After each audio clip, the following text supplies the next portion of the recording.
Picture a world spinning through the vastness of space. Zoom in on a little island nation in the North Atlantic, England. Narrow it down further to the outskirts of London, where the countryside of Buckinghamshire sprawls with sleepy villages and twisting backroads.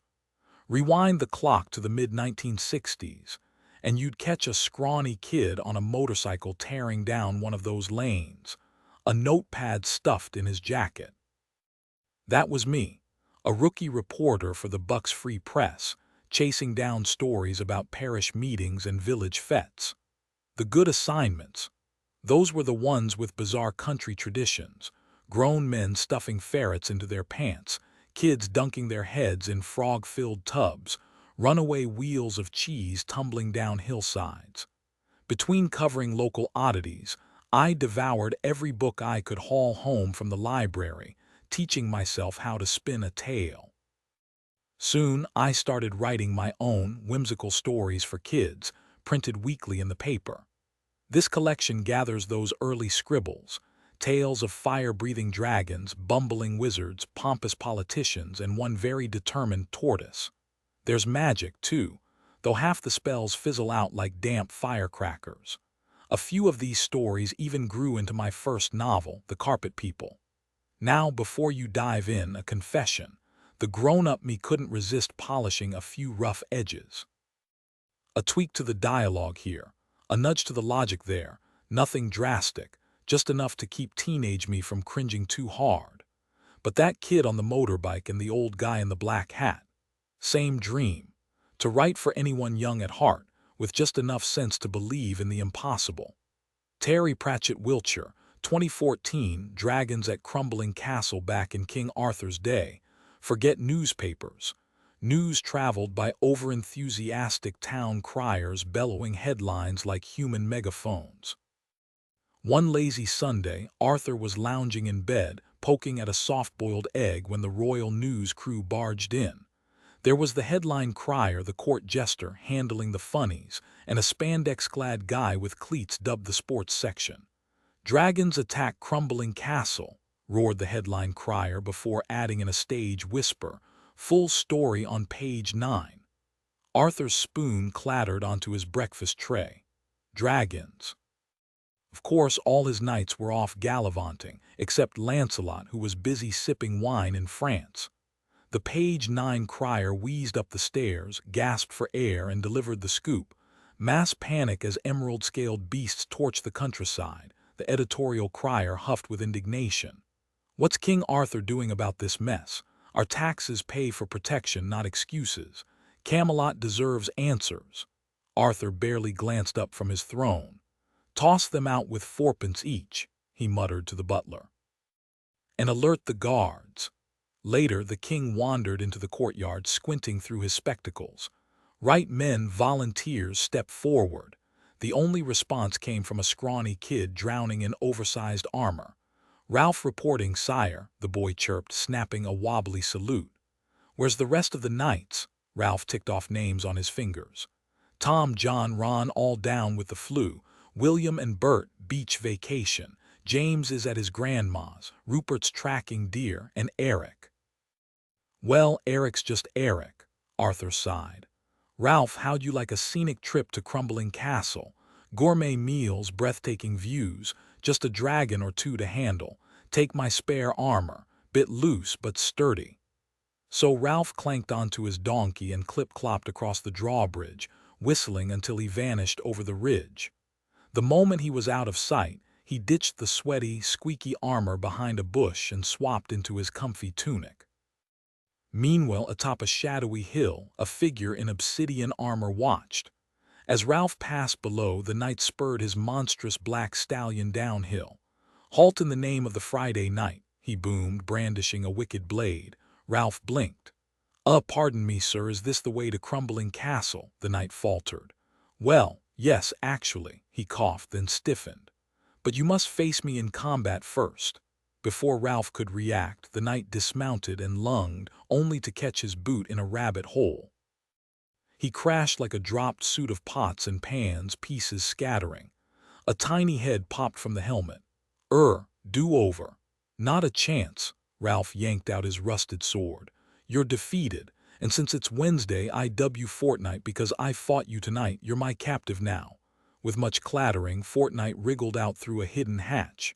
His terrifying armor could have housed 3 of him. The odd pair trekked on, Ralph's donkey plodding beside the knight's towering steed. Soon they were swapping jokes.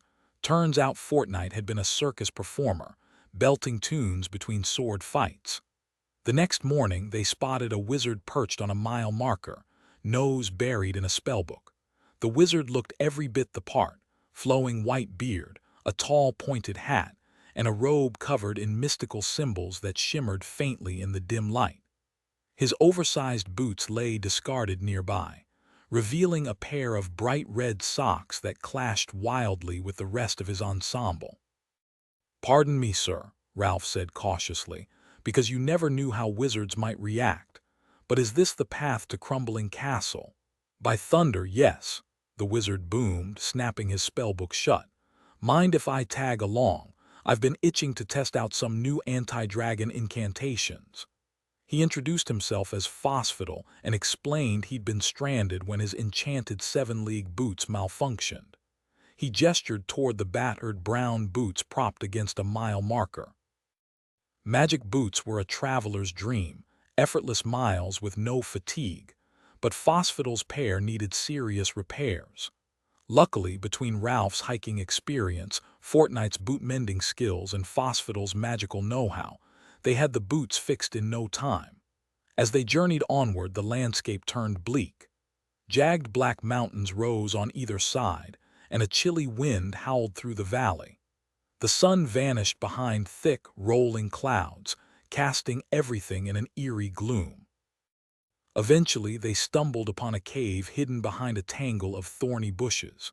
"We could use a fire," Ralph muttered, rubbing his arms. "Child's play," Fossfiddle declared. With a dramatic flourish, he muttered a spell only to conjure a bizarre assortment of items: a glass bulb, a tiny hat, a banana, and a tarnished candlestick. He wasn't a bad wizard, just easily distracted. Unbeknownst to him, that odd glass bulb was centuries ahead of its time. After Fortnight managed to light a fire the old-fashioned way, they huddled around the flames. Ralph and Fossfiddle dozed off, but Fortnight stayed alert. A sharp crack in the bushes sent his hand flying to his sword. Something was lurking, something with very large feet. The darkness pressed in, broken only by the distant hoot of an owl. "Show yourself," Fortnight bellowed, charging into the undergrowth. The commotion jolted Ralph and Fossfiddle awake, and they rushed to help. The next few minutes were pure chaos: sword swings, yelps when someone stepped on thorns, and frantic spinning to make sure nothing snuck up behind them. "Got you," Fortnight triumphantly tackled. "Me," Fossfiddle wheezed from the leaf litter. Meanwhile, unnoticed, a tiny green creature with comically oversized feet waddled out of the bushes. It warmed itself by the fire before rummaging through their supplies and devouring Fossfiddle's breakfast. "I told you I heard something," Fortnight grumbled as they emerged, scratched and disheveled. Fossfiddle gasped. "A dragon," Ralph squinted. "More like a dragon snack." The creature was no bigger than a teapot, bright green, and staring at them with wide, unimpressed eyes. Its enormous feet made it look like it was wearing clown shoes. The little creature gazed up at them with watery eyes, letting out a pitiful whimper before a tiny puff of smoke escaped its nostrils. "Maybe my trail mix upset its stomach," Fossfiddle mumbled, glancing nervously at his backpack. Ralph scratched his head. "Not exactly the fearsome beast I expected. What do we do with it?" Fortnight crouched down, grinning like an overeager babysitter. "Aw, did you lose your mommy?" the dragon recoiled, blowing a smoky sneeze in his face. Clearly, Fortnight's people skills didn't extend to scaly toddlers. After some debate, they tucked it into a giant cooking pot, secured the lid, and called it a night. By morning, Fossfiddle had the pot strapped to his back. No way were they abandoning a baby dragon in the middle of nowhere. Halfway through their hike, the lid creaked open, revealing 2 curious golden eyes. "This isn't exactly dragon territory," Ralph mused. Must have wandered off.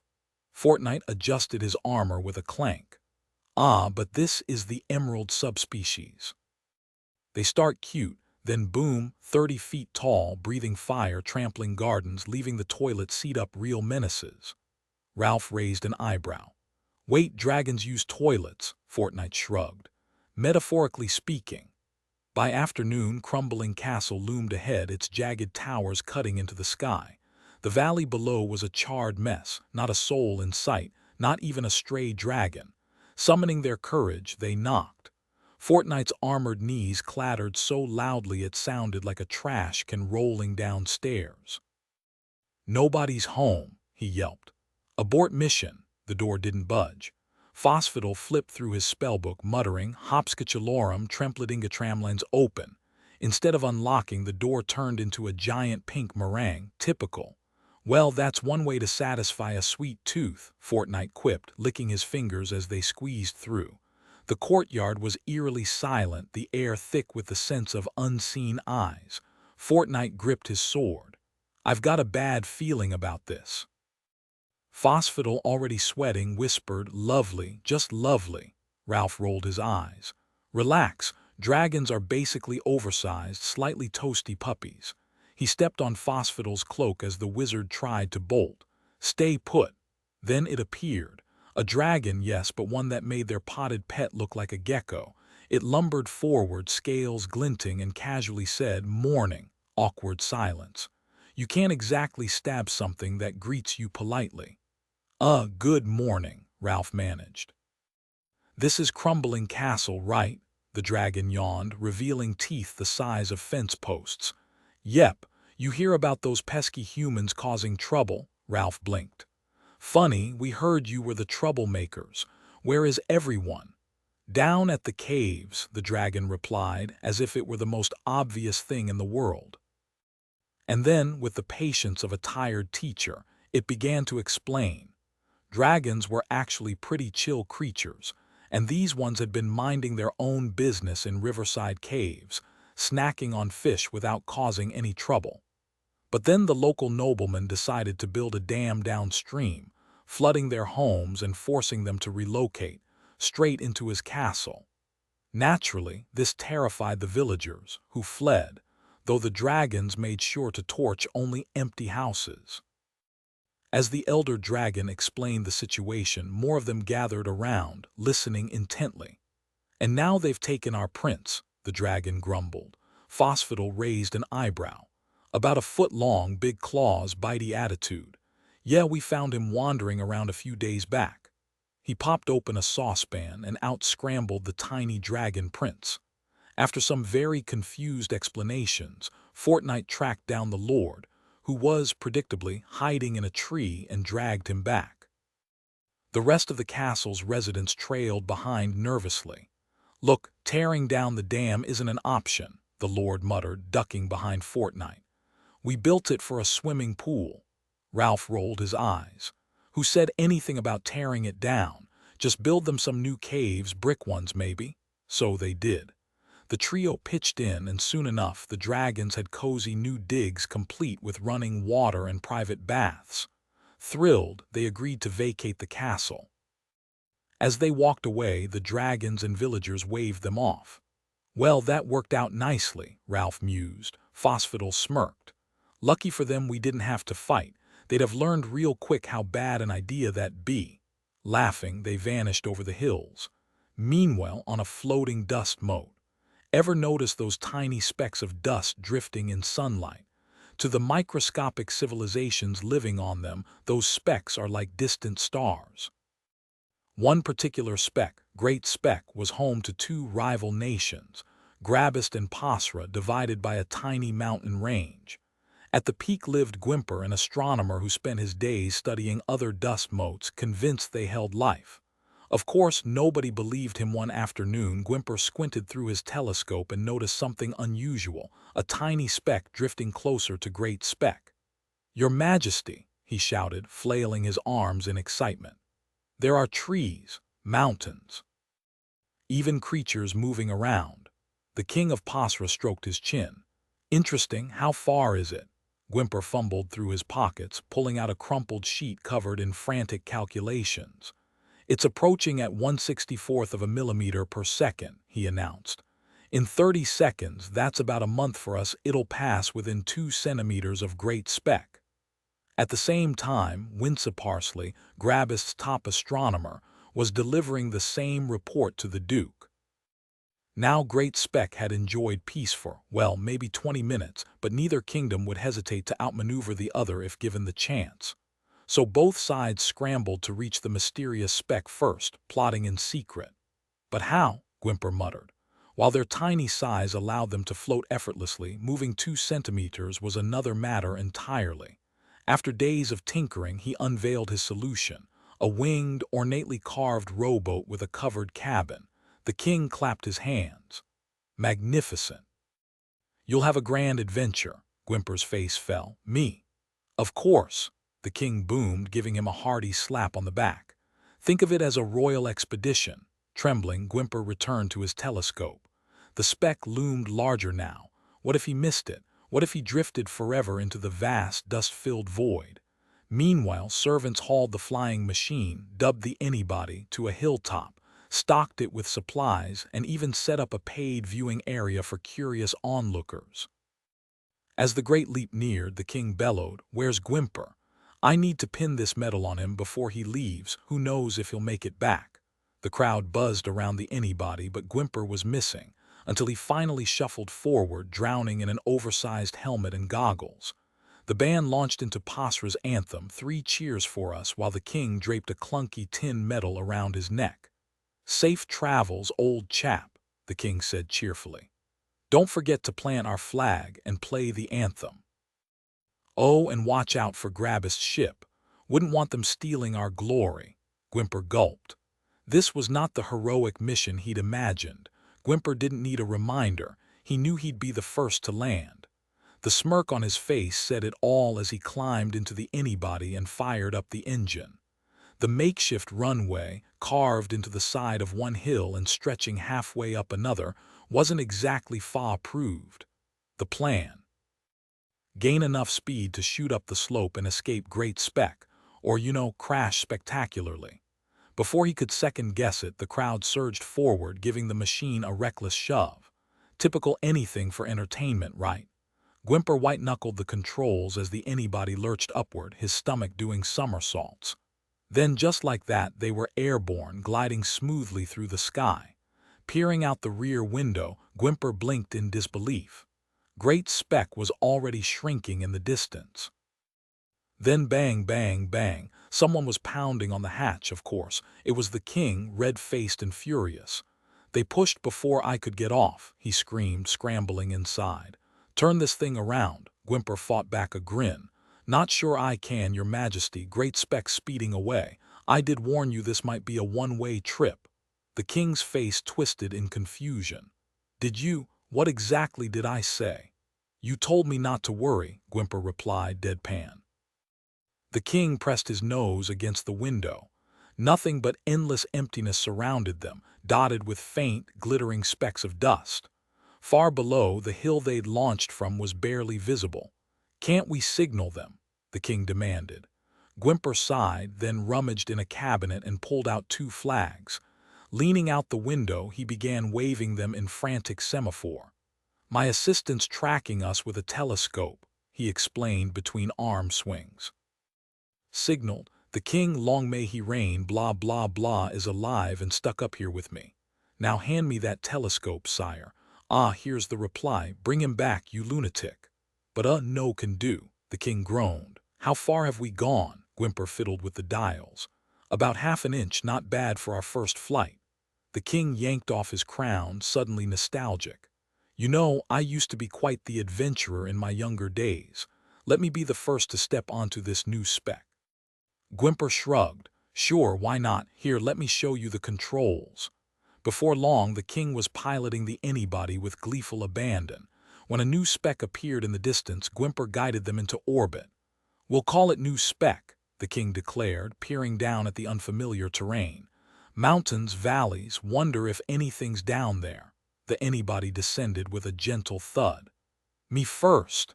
the king bellowed, leaping out with the Posrian flag clutched in his fist. Gwymper followed, lugging a gramophone. They stood stiffly at attention as the scratchy recording of 3 cheers for us played. The king nodded, satisfied. "Right, let's see what this place has to offer." New detail added the king's nostalgic reflection on his adventurous youth, deepening his character. Tone shift went from frantic to whimsical as the king takes control of the flight. "Hey, snap a pic of me and I'll get one of you," the king suggested, but Gwymper was too absorbed in smashing dust particles with a tiny hammer and examining them under his microscope. Left to his own devices, the king wandered across New Speck's rugged terrain, where jagged boulders and uneven stones dotted the landscape. He plopped down on what he thought was just another rock, only for it to suddenly sprout stubby legs, shake him off, and scuttle away. "Fascinating," Gwymper muttered, barely looking up. "Ow!" yelped the king as he hit the ground. Nearby, another rock blinked open beady little eyes and stared right at them.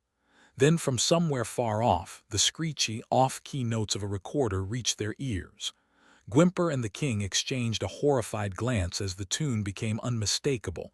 "Crush all who oppose, by flame, by blade, by drowning, etc. Grabbist the bold. Pom pom pom." "That's the Grabestian anthem," the king roared. "Those no-good, backstabbing weasels beat us here." "Quiet," Gwymper hissed, crouching behind a boulder.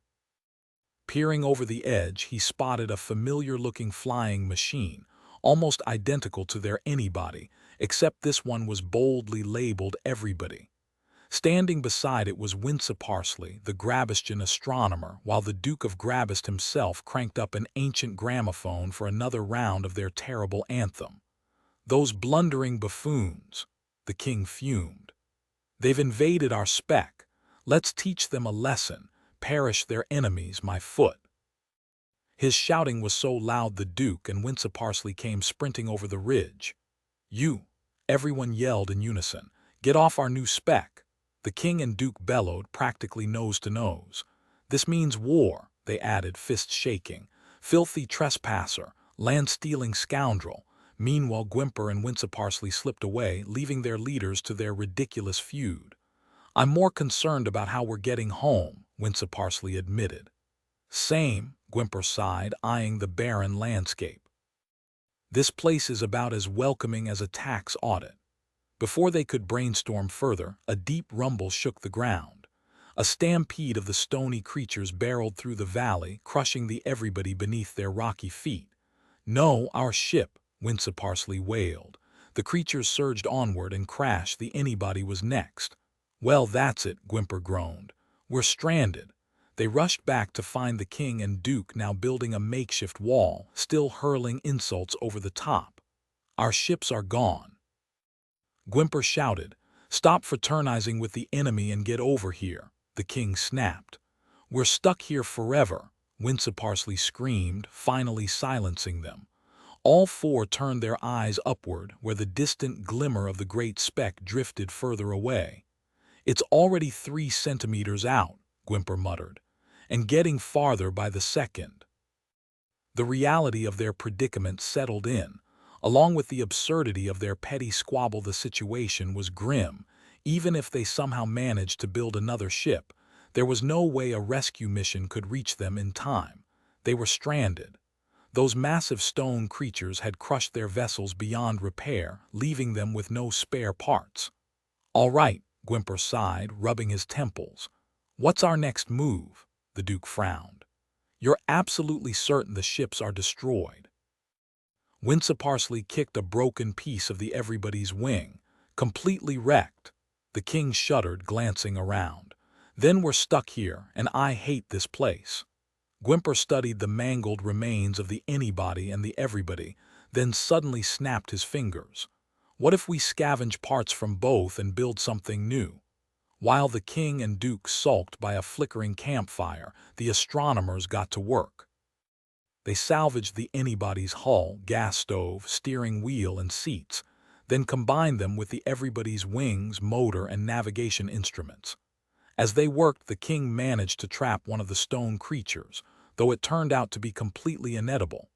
Their food supplies were nearly gone. Half a stale loaf, a chunk of cheese that smelled suspicious, and for some inexplicable reason a dusty box of glacé cherries.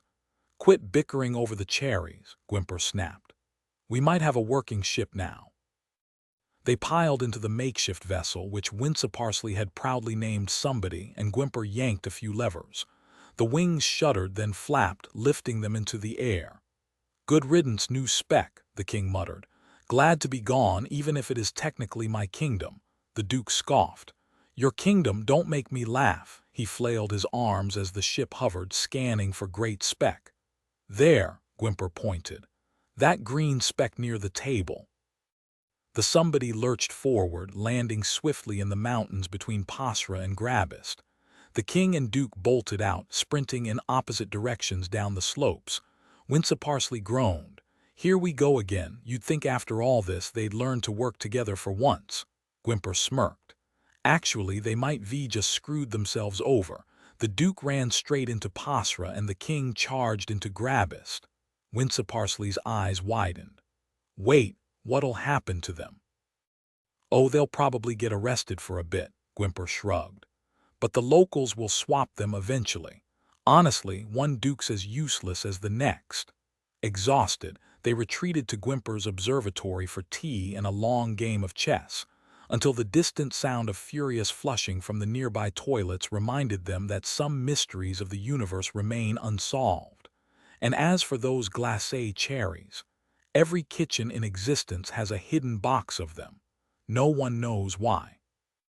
Meanwhile, back at the harbor, the great expedition to hunt the elusive Snorri gathered under a thick morning fog. Colonel Vest, the renowned small-game hunter, stood on the docks at dawn, surrounded by reporters who dragged themselves out of bed at an ungodly hour just to hear his grand theories. "Nobody really knows what the Snorri looks like," he declared, adjusting his safari hat. "Some claim it's got blue fur, others swear it sneezes non-stop. One guy even said it whistles like a tea kettle and runs in circles like a confused chicken. Me, I bet it lives in trees and wiggles its ears like a deranged rabbit. But hey, that's why we're going to solve the mystery." The expedition looked like a garage sale gone wild. Piles of nets, traps, ropes, inflatable canoes, and enough tapioca to feed an army. Rumor had it the Snorri loved the stuff. Alongside the colonel were a motley crew, a cameraman, a botanist, a plumber, because why not? A scissor salesman, a knife sharpener, and Harris, the group's resident French verb expert. With 87 people in tow, they had every skill covered, whether the Snorri needed trapping, studying, or just a stern talking to. Their destination: the legendary tapioca forests of the upper Amazon. Days turned into weeks as they slogged through mesquite-infested swamps and jungles so thick they kept walking in circles. Locals would nod solemnly and say, "Oh yeah, perfect Snorri territory," then vanish, stifling laughter. By the time they reached the Amazon's trickling source, 3 team members had mysteriously vanished, probably Snorri snacks. Harris had his own trauma after stepping on an alligator that tragically didn't appreciate his flawless French conjugation. Exhausted, Colonel Vest plopped onto a log, sneezing violently. "Anyone got a clue what this thing looks like yet?" Silence. Just then a local tapioca gatherer strolled by, eyeing their pitiful state. "Ah," he said, grinning, "you've all caught the Snorri, I see." The team blinked in confusion. "Wait, what?" the man chuckled. "We call it the Snorri. You'd call it a really bad cold." And just like that, the great Snorri hunt ended not with a discovery, but with a collective groan and a mountain of used tissues for the carpet people. Their world stretched vast as a wilderness, dotted with bustling cities, quiet hamlets, and even the occasional crumbling fortress. Hidden in the dense, unkempt patches lurked shaggy outlaws, while tiny creatures scurried beneath the towering fibers. But Snibrel's home, the village of fallen matchstick, perched dangerously close to the carpet's fraying edge. Everyone knew time was running out. Wagons lined the main street, piled high with everything from cookpots to bed frames, anything that could be strapped down. Snibble reined in his skittish bounder, a creature resembling an overgrown cricket outside the council hall. Inside, the villagers buzzed with anticipation, their eyes fixed not on him but on the wiry, white-haired stranger clinging to the saddle behind him. "Everyone," Snibble announced, "meet Pissmeyer. Used to live in a cave near Underlay. Says he's got a plan." Pissmeyer cleared his throat, his voice dry as dust. "Now don't crowd me. My ancestor, Robinson the Wanderer, ring any bells?" He paused, eyebrows raised as if daring them to admit ignorance. Snibble jumped in. "The one who crossed the whole carpet." "Exactly," Pissmeyer said, smug. "Before he kicked the bucket, he told my granddad about a stretch of untouched land perfect for folks like us." Glurk, the village's best tracker, folded his arms. "And where's this paradise?" Pissmeyer jabbed a bony finger westward. "Other side of the carpet," Glurk groaned. "Skirting the edge take months, we'd starve first." "Then we cut straight through," Snibble declared. "Dangerous, sure, but what choice do we have?" By dawn, the wagons rolled out, their wheels groaning under the weight of a lifetime's belongings. Snibble spurred his bounder ahead, turning to see his people casting one last, longing look at their crumbling homes. Fear hung thick, but so did resolve. "Forward!" he shouted, whipping his hat into the air. A ragged cheer rose as the caravan lurched into motion. Riding high along a fallen carpet fiber, Snibble and Glurk watched the procession crawl below. The terrain was already shifting. Fibers knotted tighter, shadows pooling between them like spilled ink. The unknown stretched ahead, vast and whispering. The silence hung heavy in the air, thick enough to cut with a knife. "Too quiet," muttered Glurk, shifting uncomfortably. "Quiet like this never means anything good." "Listen close." Snibble strained his ears. At first there was just the rhythmic groan of the carts rolling over the tangled fibers of the carpet. Then beneath it something else. A distant, rhythmic thumping like war drums echoing from miles away. "Carpet drums," Glurk grunted, his grip tightening on his bow. "Word spreading about us. Whatever's out there doesn't want company." Snibble smirked. "Drums won't stop us." "Drums are just the start," Glurk shot back. "Trust me, I've got a bad feeling about this." Without another word, Snibble nudged his bounder forward, racing toward the lead wagon where Pissmeyer sat, squinting ahead. One look at the old man's face told him everything. "Circle the carts," he shouted. Now, within minutes, the caravan had formed a tight ring, animals unhitched, bows at the ready. The hunters of the fallen matchstick, legendary for their deadly aim, perched atop wagons, arrows notched. Fires crackled to life, filling the air with the rich scent of roasting meat from Glurk's earlier hunt. Around the fire, the Glurk family slurped their stew noisily. "Best soup I've had in weeks," Glurk declared, wiping his chin. "Wonder if the game's as good deeper in the car." A sudden, bone-chilling howl cut him off. Silence. Then another howl, closer this time, bouncing between the towering hairs of the carpet like a nightmare chorus. Red eyes flickered in the darkness beyond the firelight. "Snargs!"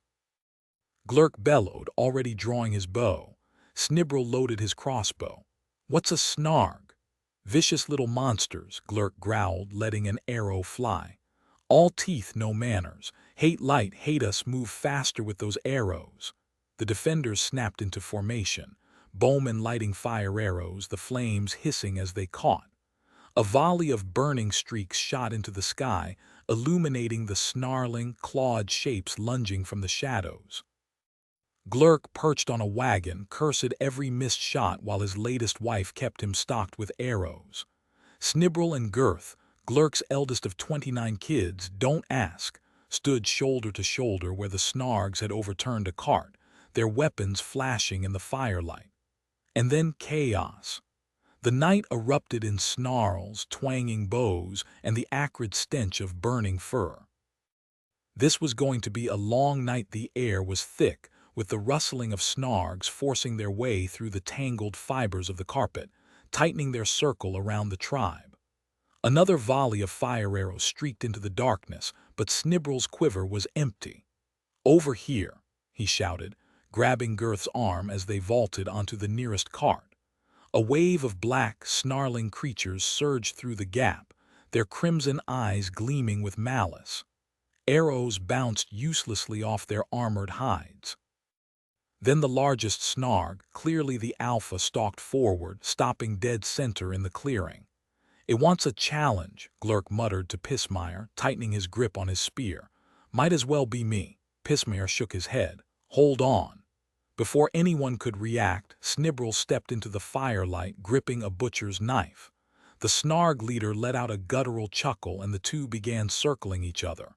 The tension was suffocating until the beast lunged. Snibble dropped low, and as the massive body sailed over him, he drove the blade upward with all his strength. The snarg crashed face first into the dirt, skidded, then flopped onto its back lifeless. A chorus of furious growls erupted from the pack as they inched forward, fangs bared. "Enough!" A shadowy figure swung in on a carpet creeper vine, snatching Snibble by the collar and dropping him onto a cart before landing between the tribe and the snargs. The stranger shouldered a long, polished tube and fired. The deafening blast sent smoke billowing as half a dozen snargs crumpled, the rest fled, yelping. The newcomer dusted himself off, coughing. "Name's Bane," Glurk cut in. "A wanderer, only they carry the old Cheyendian rifles." Bane grinned. "And you're Glurk, the fearless hunter, Snibble, the clever one, Pismire, the wise," he smirked. "I've been tailing you for miles." Snibble frowned. "We never saw you." "Exactly." "Your lucky snargs were the worst you faced." Pismire paled. "There's worse. Save the questions for morning, get some rest, we move at dawn." Bane nudged a dead snarg with his boot. "Skin a few, they're edible if you boil them long enough." By sunrise, the tribe was already on the move, putting the clearing far behind them. Snibble's bounder led the way, with Bane striding alongside, his rifle glinting in the early light.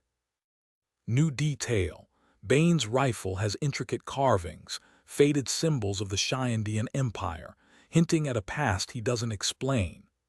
Tone shift. From grim survival to wry humor as Bane casually mentions the snargs being passable stew, lightening the mood after the battle. The man stood there, his worn snarg-skin hat tilted low over his eyes, a small pack strapped to his back, and his rifle resting casually on his shoulder. "Back in the day," he mused, "when Cheyendi was the powerhouse of the carpet stretching all the way from the land beneath the bookcase, the first wanderers were more than just drifters. They were scouts, peacekeepers, the ones who kept the edges of the carpet from falling into chaos. This path we're struggling through. It used to be a major trade route packed with merchants and soldiers. But after Cheyendi clashed with the Southwest Chairleg forces, everything fell apart." He sighed, shaking his head. "Now most folks see us wanderers as nothing but beggars, and honestly they're not wrong." "Wait, so Cheyendi's still around?" someone asked. "Oh yeah," he replied, adjusting his hat. "And so is the Chairleg City. Rumor has it both sides have mustered their forces again. That's why I've been tailing you. My sources say they've caught wind of a group searching for new territory beyond the carpet. Whoever claims that land gains the upper hand, enough to crush their rival once and for all. In short, they're hunting the people of the fallen matchstick, or to put it bluntly, you." The camp had been packed up in a hurry, and now, aside from a few nervous guards shifting on their feet, everyone had gathered outside Glurk's wagon for an emergency meeting. Glurk paced back and forth, tugging at his mustache like it held the answers. "Here's the deal," he declared, arms flailing. "If these armies Bane's talking about find us, we're done for. We're settlers, not warriors." A heavy silence settled over the crowd until Blint, a wiry carpet dweller, cleared his throat. Maybe we should turn back," he stammered. "No," Snibble slammed his fist on the table, sending a few startled jumps through the group. "We didn't come this far just to retreat. This land, it's worth fighting for, even if it means taking on every army in the carpet. Who's with me?" Glurk and Pismire moved to stand beside him without hesitation. One by one, the others followed, even Blint, though he looked like he'd rather be anywhere else. Bane, who'd kept his distance, just smirked and kept polishing his rifle, whistling a tune under his breath. "Good," Snibble said, eyes blazing. "Here's the plan. Those armies are lying in wait, expecting us to walk right into their trap, but we're not playing by their rules. We hit them first. The wagons keep moving, but a small team scouts ahead. I'll lead it. If we spot trouble, we warn the others and figure out how to slip past them. Pissmeyer, you hold things down here. Glurk, no arguments, and Bane. Knew you'd get to me," Bane cut in, slinging his rifle over his shoulder with a grin.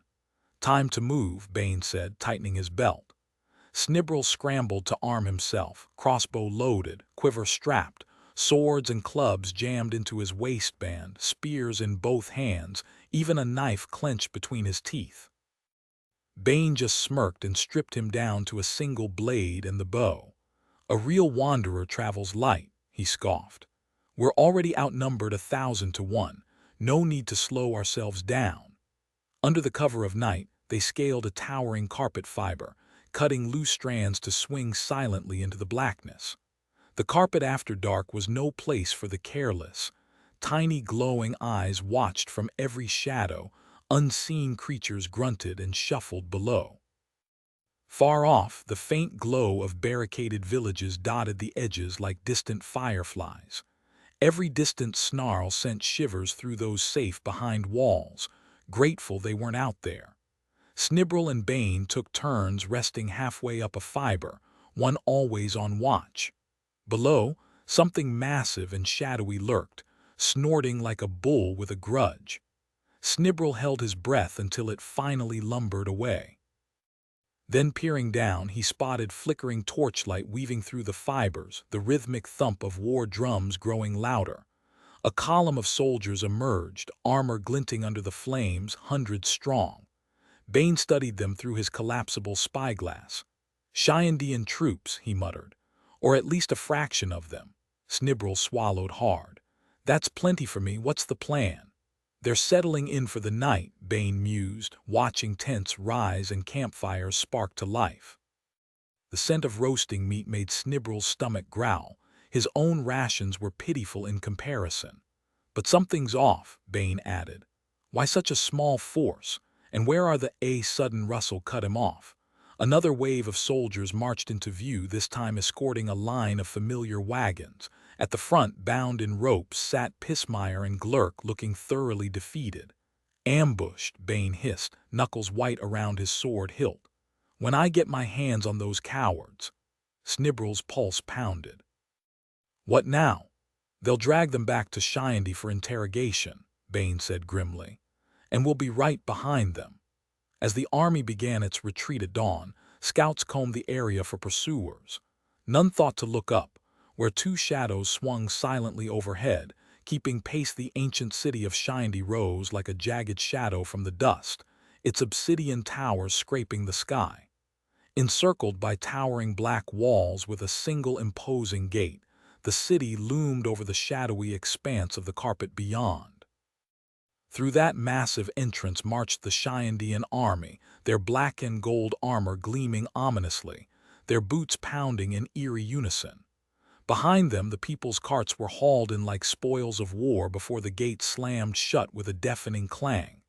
Near the gate, two figures lurked in the tangled fringe of the carpet's edge. "No guards," Snibble muttered under his breath. "They think these walls are enough. But watch this." Bane darted into a thicket, snipped a strand of hair, and sprinted back. With a quick flick, he wedged it into the carpet's fibers, vaulted upward, and vanished over the wall. Snibble followed, scaling the sheer surface before swinging along a narrow ledge to a window. Inside the great hall, chaos simmered. Glurk was pinned by 5 armored soldiers, while Pissmeyer stood defiant before the Emperor, a gaunt figure drowning in robes and a too large crown. "Where is this land?" the Emperor shrieked, veins bulging in his forehead. "Wouldn't you like to know?" Pissmeyer shot back. Emperor's face twisted. "Guards, throw him in the cells." "Not today," Snibble's voice rang out. Every head snapped upward. Before the guards could react, Pismire stomped on a soldier's foot, snatched his sword, and sliced through his bonds. Glurk threw off his captors like they were made of paper, and in seconds the four of them were back to back, turning the hall into a battleground. Later, carpet dwellers would whisper about that fight, how the air crackled with defiance, how four became an unstoppable storm. But more guards were coming. "Where are the cells?" Bane gasped, yanking Pismire away from the shrieking emperor. "Down there." Glurk pointed to a gaping tunnel.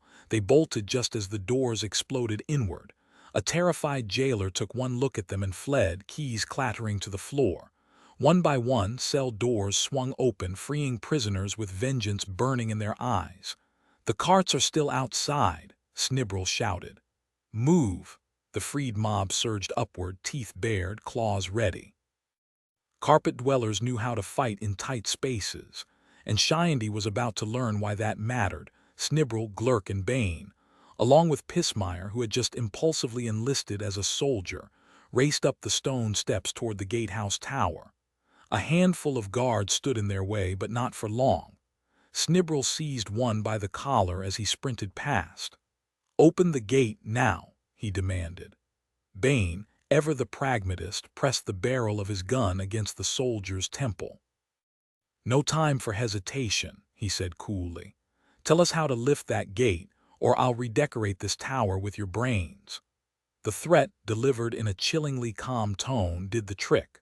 The soldier's hands trembled as he cranked the windlass, and with a groan, the massive gate began to rise.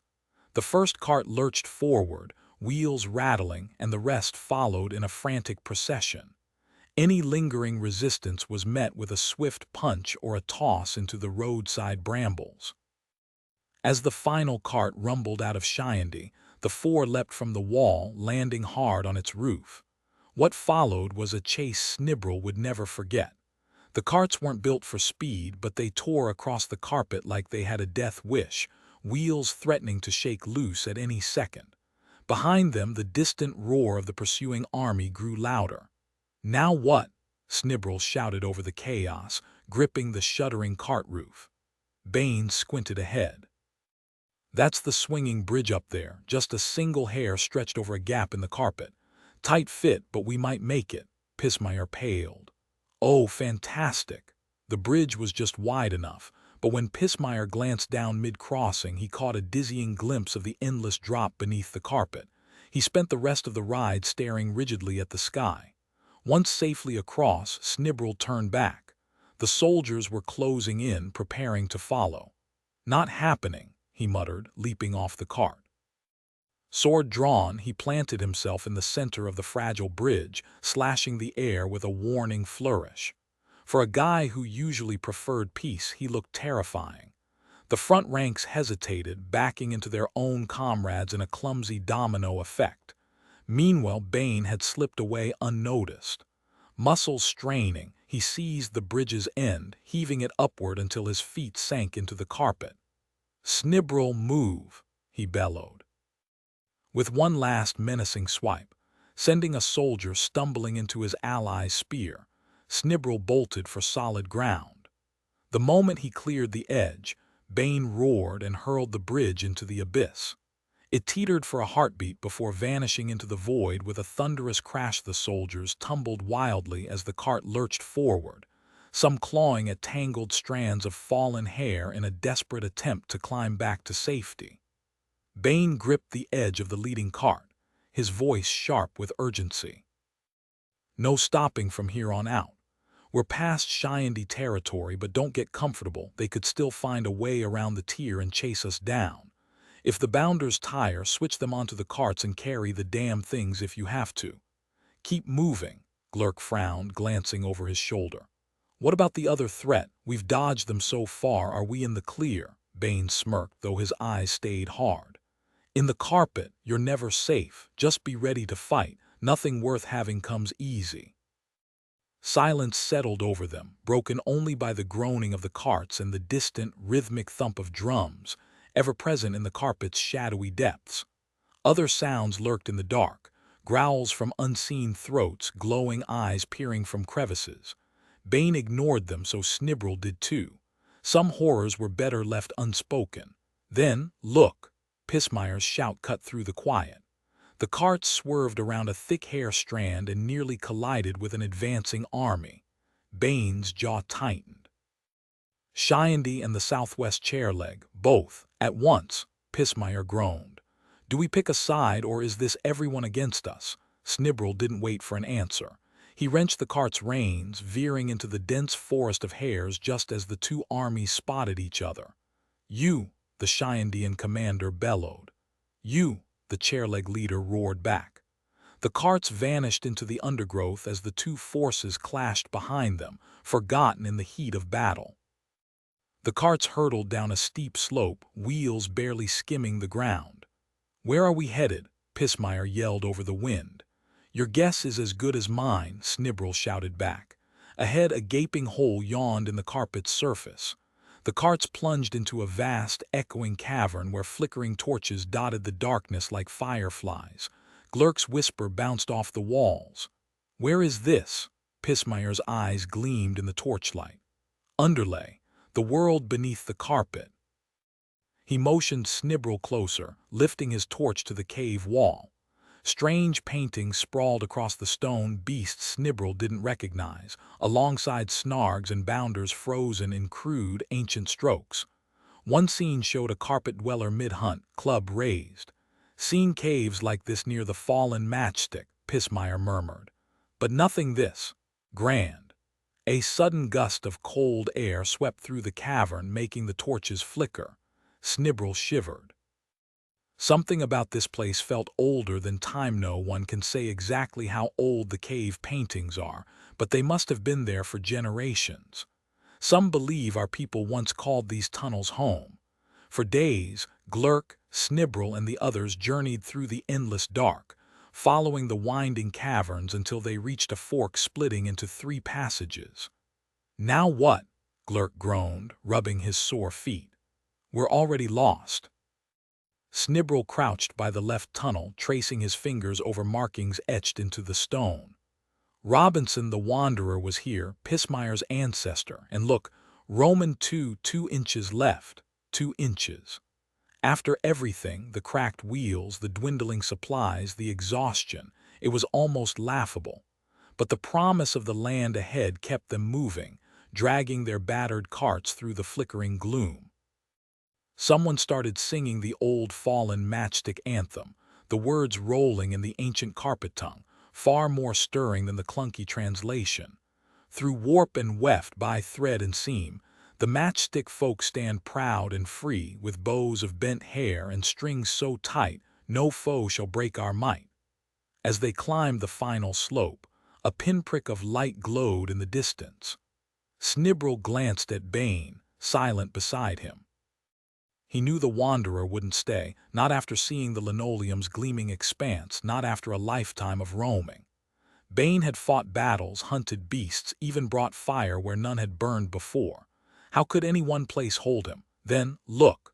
The caves ended. Before them stretched the land, bathed in golden light filtering through towering carpet fibers. Herds of strange creatures grazed in shaded clearings, the air humming with life. It's perfect, Snibble breathed. Bane grinned. It's yours. Yours too. The whole carpet's mine, Bane said, already stepping back. But no piece of it can be. And just like that, he vanished into the shadows. That night the others danced around a roaring bonfire, but Snibble lingered at the edge, restless. Pismire sidled up, smirking. Glurk'll make a fine leader, me, I'll keep the stories alive. He nudged Snibble. Though you've got the itch now, can't sit still, can you? There's a pack by the cart. Go on, no goodbyes. Snibble met his eyes, grinned, and slipped away into the dark as the party kicked into high gear. The crowd searched for Snibble to give a toast, but he was nowhere to be found. Deep in the carpet, a lone figure sprinted after another who marched ahead, a massive rifle slung over his shoulder. Took you long enough, the second figure muttered without turning around.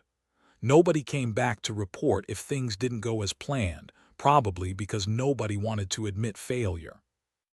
Most folks would have rather had it the opposite way, but life doesn't always hand out soft landings. At least it wasn't a pit of spikes waiting below. Then again, not by much.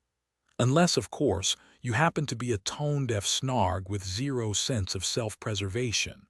Meanwhile, in a quiet corner of the world, spring crept in like an uninvited guest.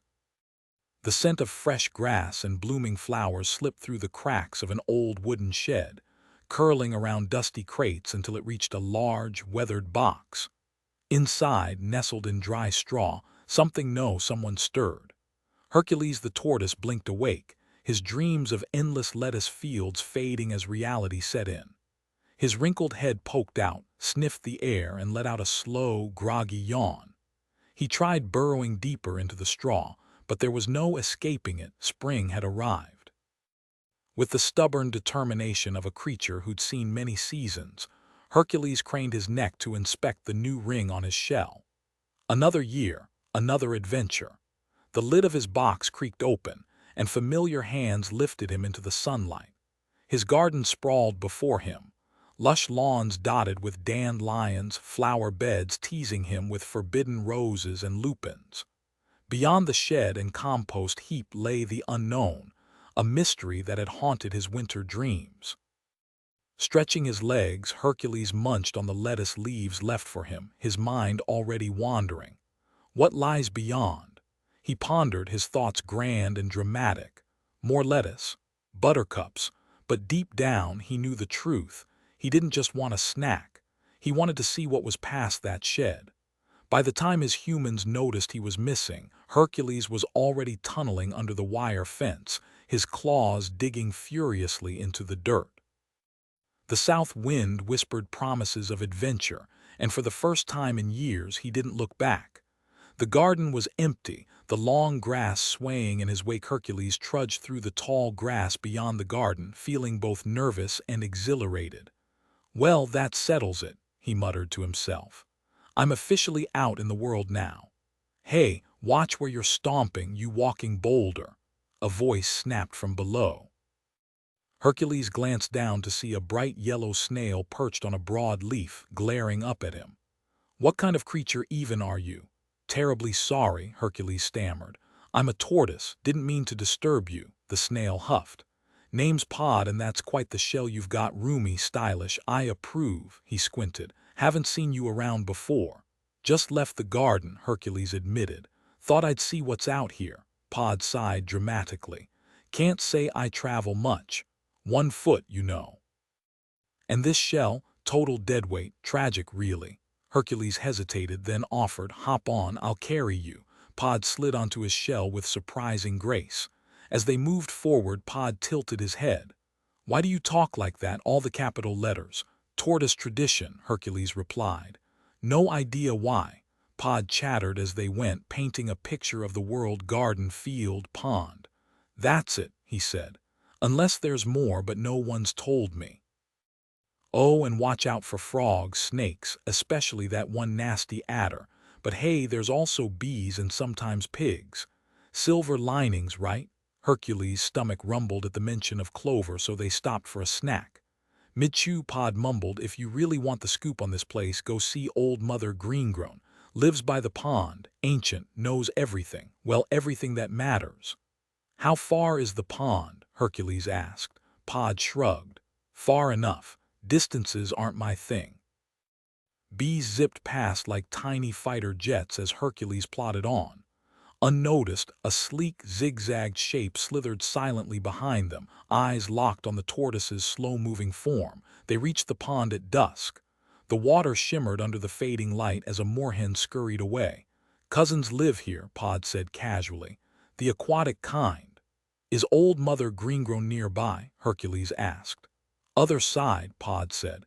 "She doesn't move much these days." Hercules hesitated. "Just so I'm prepared." "What exactly is she?" Pod gasped, scandalized. "You can't just ask that." The two friends reached a small mound of rocks and dry leaves near the pond, where a few scraggly thorn bushes struggled to grow. Just as they paused, a sharp hiss cut through the air behind them. Pod spun around. There was the adder, coiled and ready to strike. It had stalked them all the way across the field.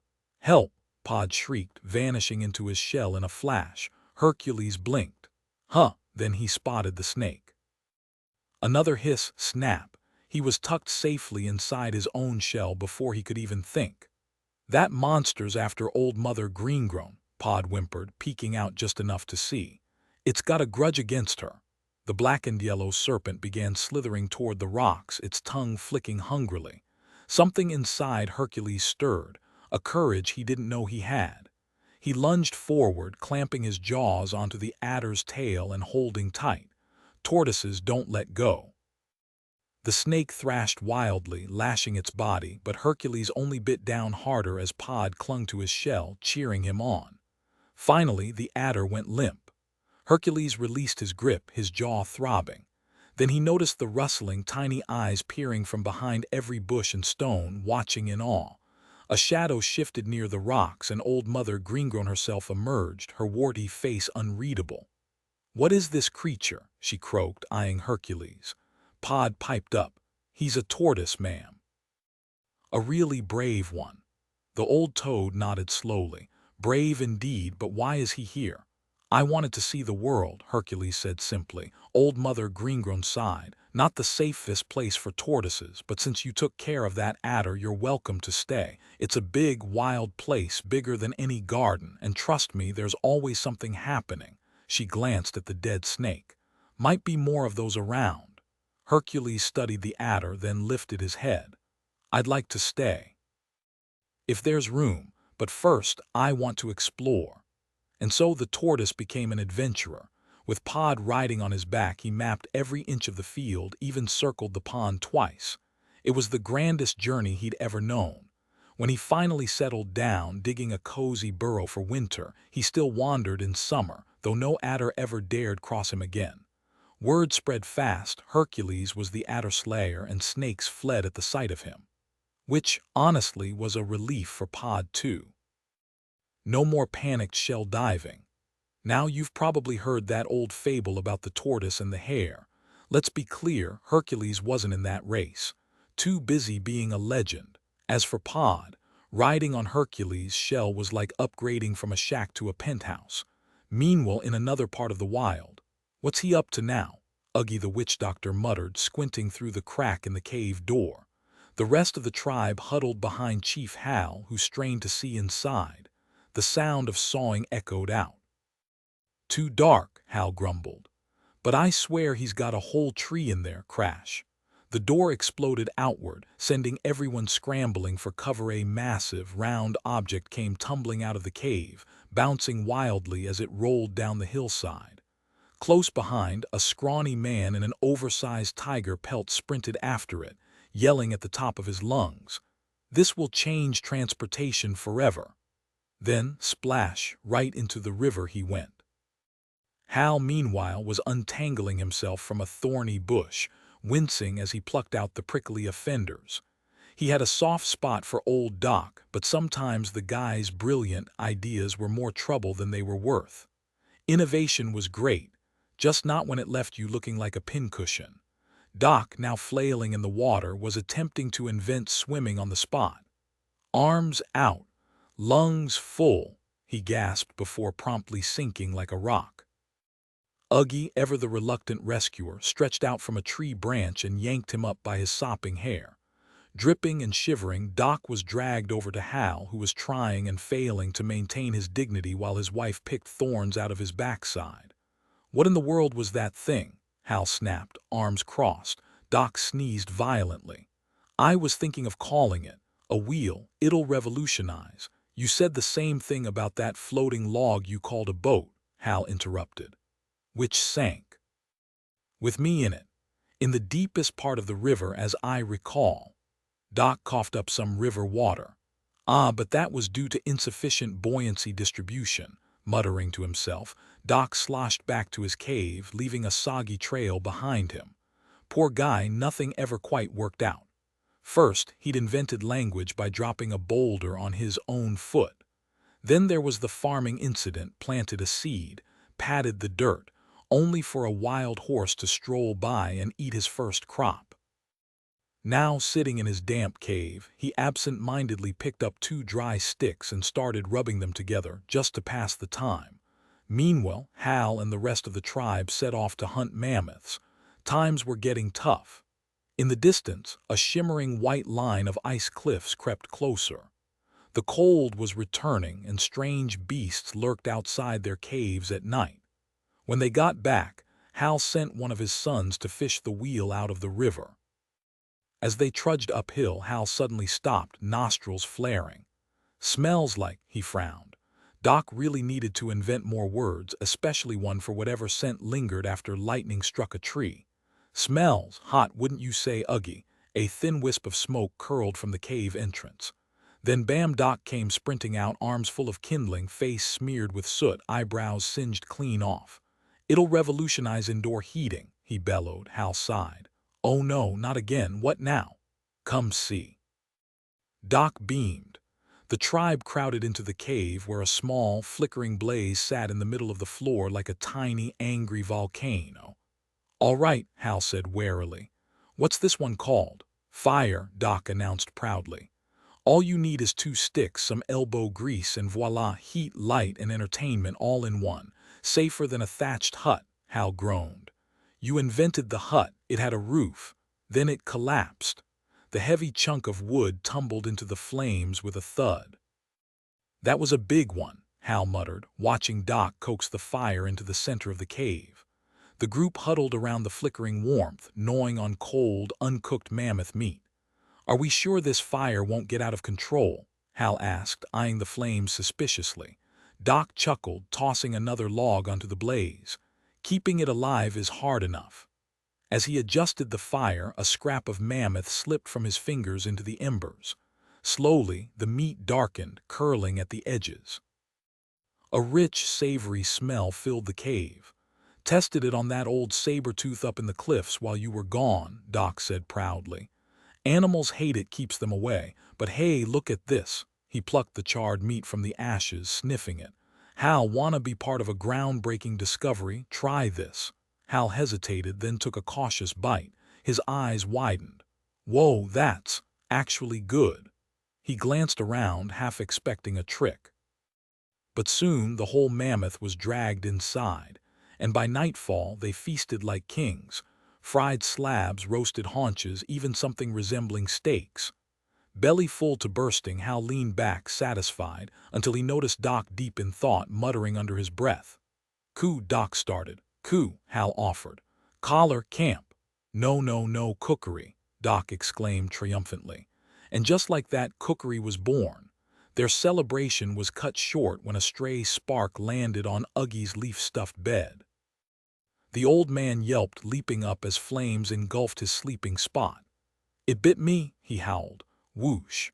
The fire spread, devouring beds, then grass, then trees. Soon the entire forest was ablaze.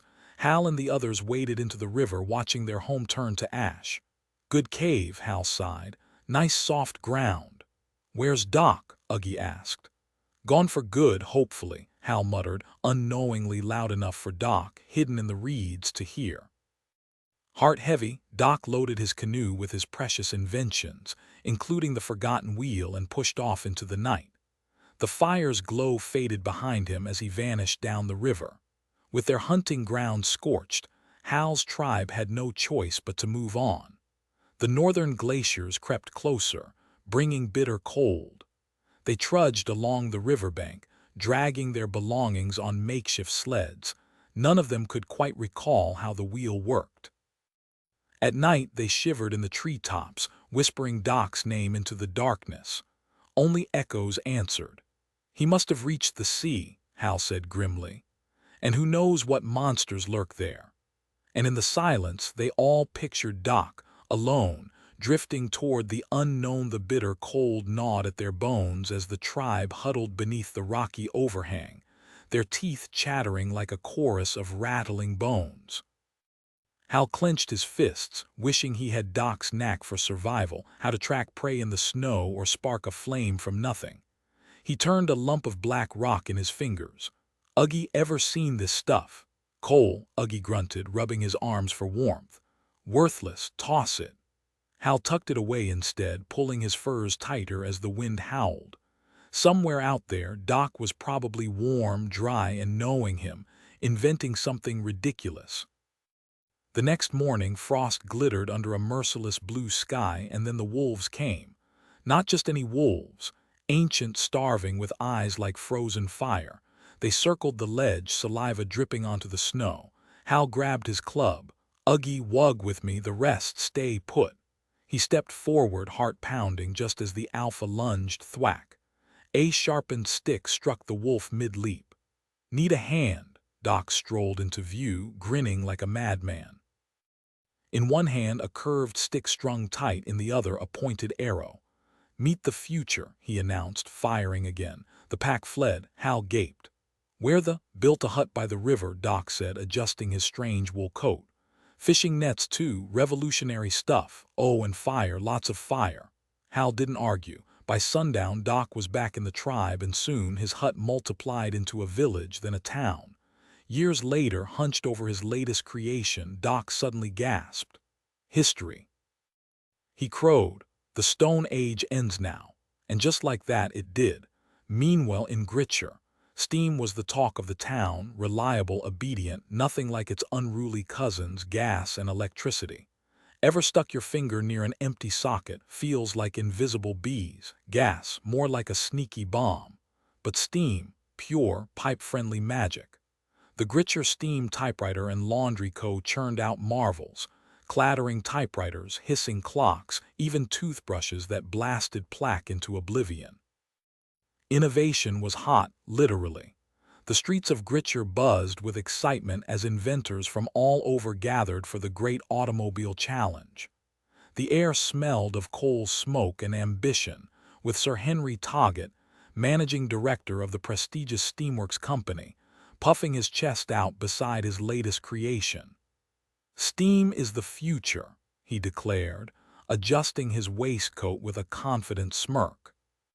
His engineers had spent months perfecting their masterpiece, a gleaming white-and-gold steam car, complete with a coal tender hitched behind. "The spirit of Gritcher will show them all," he boasted, eyeing the competition with disdain. Not everyone shared his enthusiasm. Just yesterday, the papers had announced a newfangled contraption, a petrol-powered car, and Sir Henry was not amused. "Absolute nonsense," he huffed, summoning his team. "Build me a steam car that'll leave these petrol upstarts in the dust." His engineers exchanged nervous glances, but orders were orders. Soon, challengers poured into town, a clockwork monstrosity with 8 men cranking a giant key, a compressed-air lorry that hissed ominously, even a hot-air balloon bus that looked more likely to float away than race.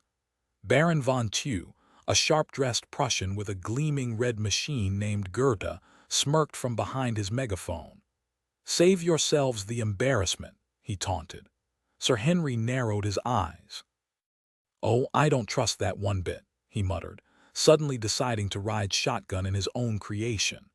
"If we win, every factory in the country will be building steam cars by next year."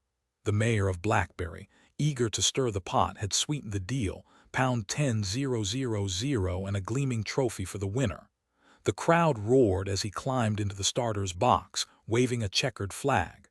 The course: a grueling 500-mile loop around Gritcher, enough to test even the hardiest machines.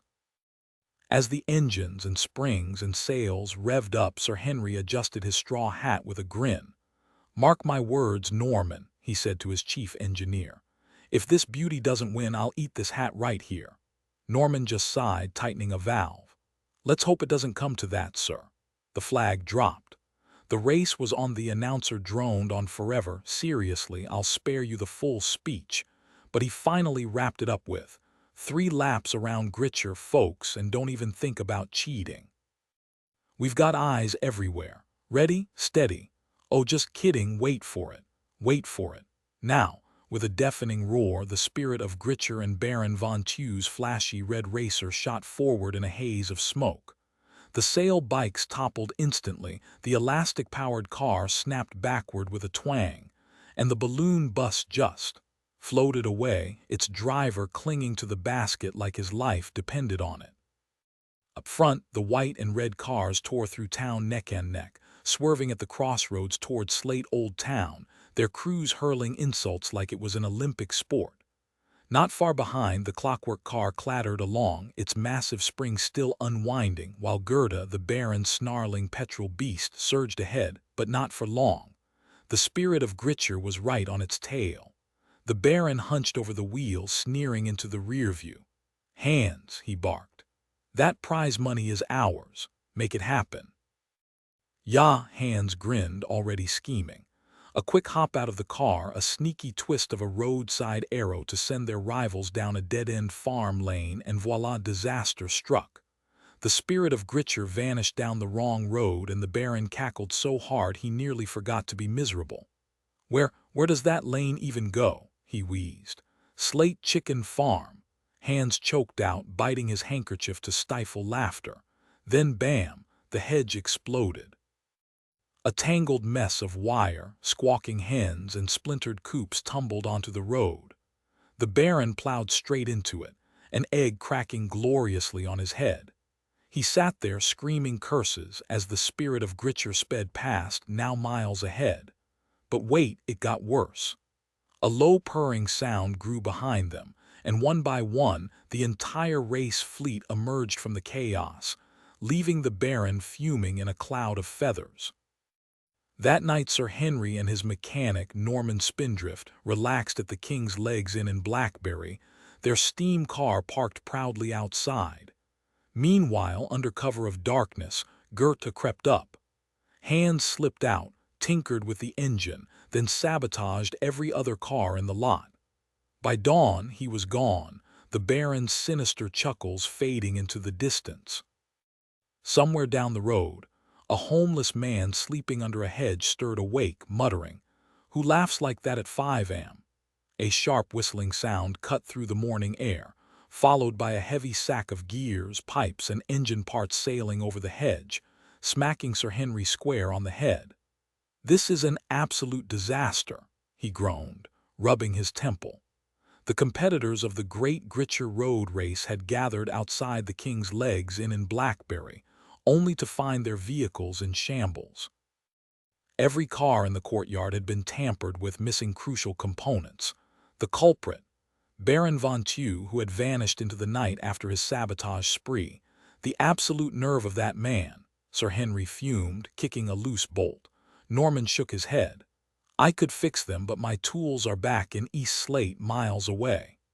Just then, a peculiar figure shuffled around the corner, a man draped in a tattered gray coat, a green hat perched atop his wild beard.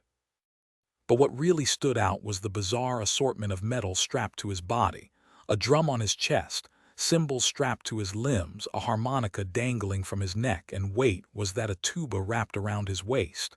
"Well, well," Sir Henry mused, "haven't seen a one-man band since my childhood." But Norman wasn't amused. With a sudden shout, he lunged forward, dragging the bewildered musician back by the ear. "Hey, watch it, mate," the man yelped. Norman pointed accusingly. "That drumstick, it's our piston rod," the gas bus driver gasped. "And his whistle, that's our exhaust pipe." Chaos erupted as the racers recognized stolen parts dangling from the man's makeshift ensemble. "Where'd you get all this, you thieving scoundrel?" Sir Henry bellowed. The tramp squirmed. "Dunno, Gov, I was nappin' under the hedge when someone chucked this lot at me. Now let go of me ear." Sir Henry released him, stroking his chin. "Another one of the Baron's dirty tricks, eh? Tell you what, how about 50 quid for your little band?" The tramp hesitated. "Well, it's me livelihood, innit? £100. Deal." Within half an hour, the stolen parts were reinstalled and the racers roared back to life. The one-man band, introducing himself as Ron Snipe, hitched a ride on the spirit of Gritcher, tooting cheerful tunes on his tuba. Meanwhile, miles ahead, Baron von Tew snoozed in a cornfield, smugly convinced he'd left his rivals in the dust. A distant whoop-whoop jolted him awake. "Hands," he barked, kicking his driver. "I swear I heard that blasted steam car." "Impossible," Hans muttered, just before the unmistakable honk of the spirit echoed again. "Start the car, move, you fool!" The Goethe screeched into motion, kicking up dirt. The spirit was gaining fast, but the race wasn't over yet. Ahead lay the treacherous Dankley Gorge, where the Baron had one last nasty trick up his sleeve. As the freshly repaired cars thundered into the gorge, Sir Henry and Norman clung to their lead. The £10,000 prize was within reach, if they could outmaneuver the Baron's final trap. But Von Tew wasn't about to let victory slip away without a fight. At the narrowest point of the gorge, a massive pile of boulders blocked the path. Baron von Snick and his sidekick Hans lounged atop the rocks playing cards for pocket change. "Clear this road immediately, you conniving scoundrels," roared Sir Henry, his face turning red with fury. The Baron smirked. "No detours except over the mountains, why not give that a shot?" With a mocking cackle, he and Hans leaped down, hopped into their sleek gasoline-powered car, and sped off in a cloud of dust. "The absolute nerve of those two," Sir Henry fumed, gripping the wheel of his steam-powered Spirit of Gritcher. "I say we take the long way and still beat them," Norman groaned. "That'll add 30 minutes, we'll never make it." Then inspiration struck. "What if we disabled the boiler's safety valve?" Sir Henry suggested, eyes gleaming with reckless ambition. Norman paled. "We'd gain speed for a minute, then explode spectacularly. The pressure would have nowhere to escape." He hesitated. "You're not seriously considering." "Absolutely," Sir Henry declared. "Use your suspenders to tie it shut. Everyone else, hold on tight because we're about to make history."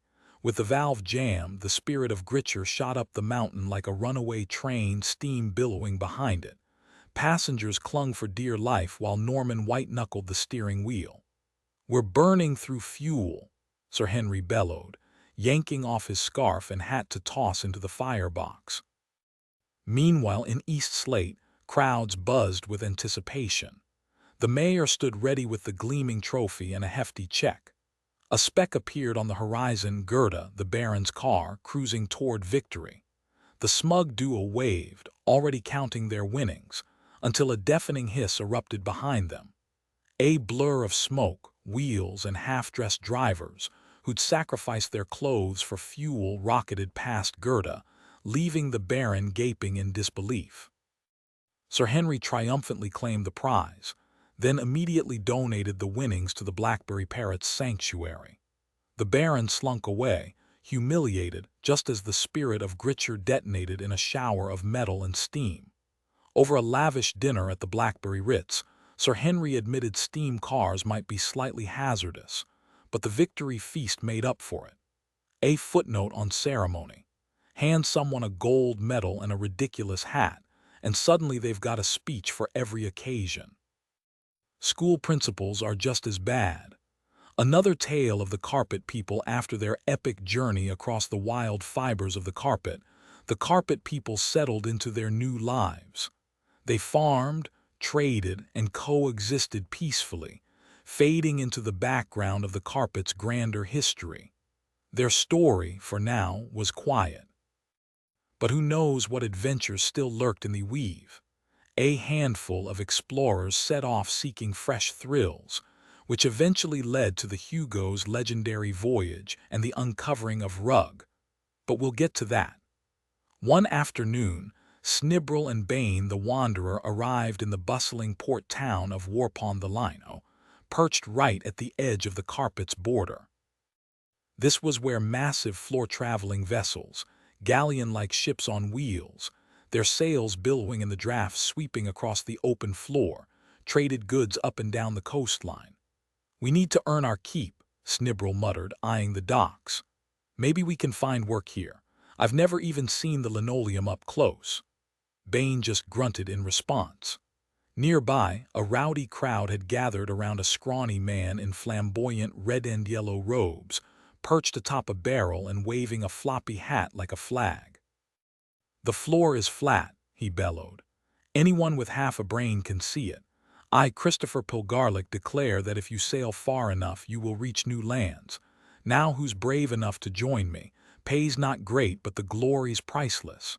One grizzled sailor scoffed, "Not a chance. Everyone knows the floor's crawling with savage beasts and lakes of sticky floor polish waiting to swallow ships whole." Snibrel nudged a deckhand. "What's his deal?" The sailor rolled his eyes. "Oh, that's just Pilgarlic, another one of his crackpot theories about the floor. No way I'm signing up for that suicide mission." Once the crowd dispersed, Snibble and Bane approached the dejected captain. "You don't need sailors," Snibble declared. "You need adventurers, people who thrive on danger. Lucky for you, you're looking at two of the best. Plus, I've always wanted to see a wild monster," Bane groaned. "Trust me, we'll regret this." But he signed on anyway. Pilgarlic, it turned out, was a scientist convinced that beyond the vast floor lay something else, something he called Rug. Taking Snibble's advice, he posted a bold new notice: "Adventurers wanted. No experience. No problem." Soon, a motley crew clambered aboard the Hugo, Pilgarlic's rickety second-hand ship. There were sword-wielding mercenaries, eye-patch sporting rogues, and even a few who looked like they'd walked straight out of a tavern brawl.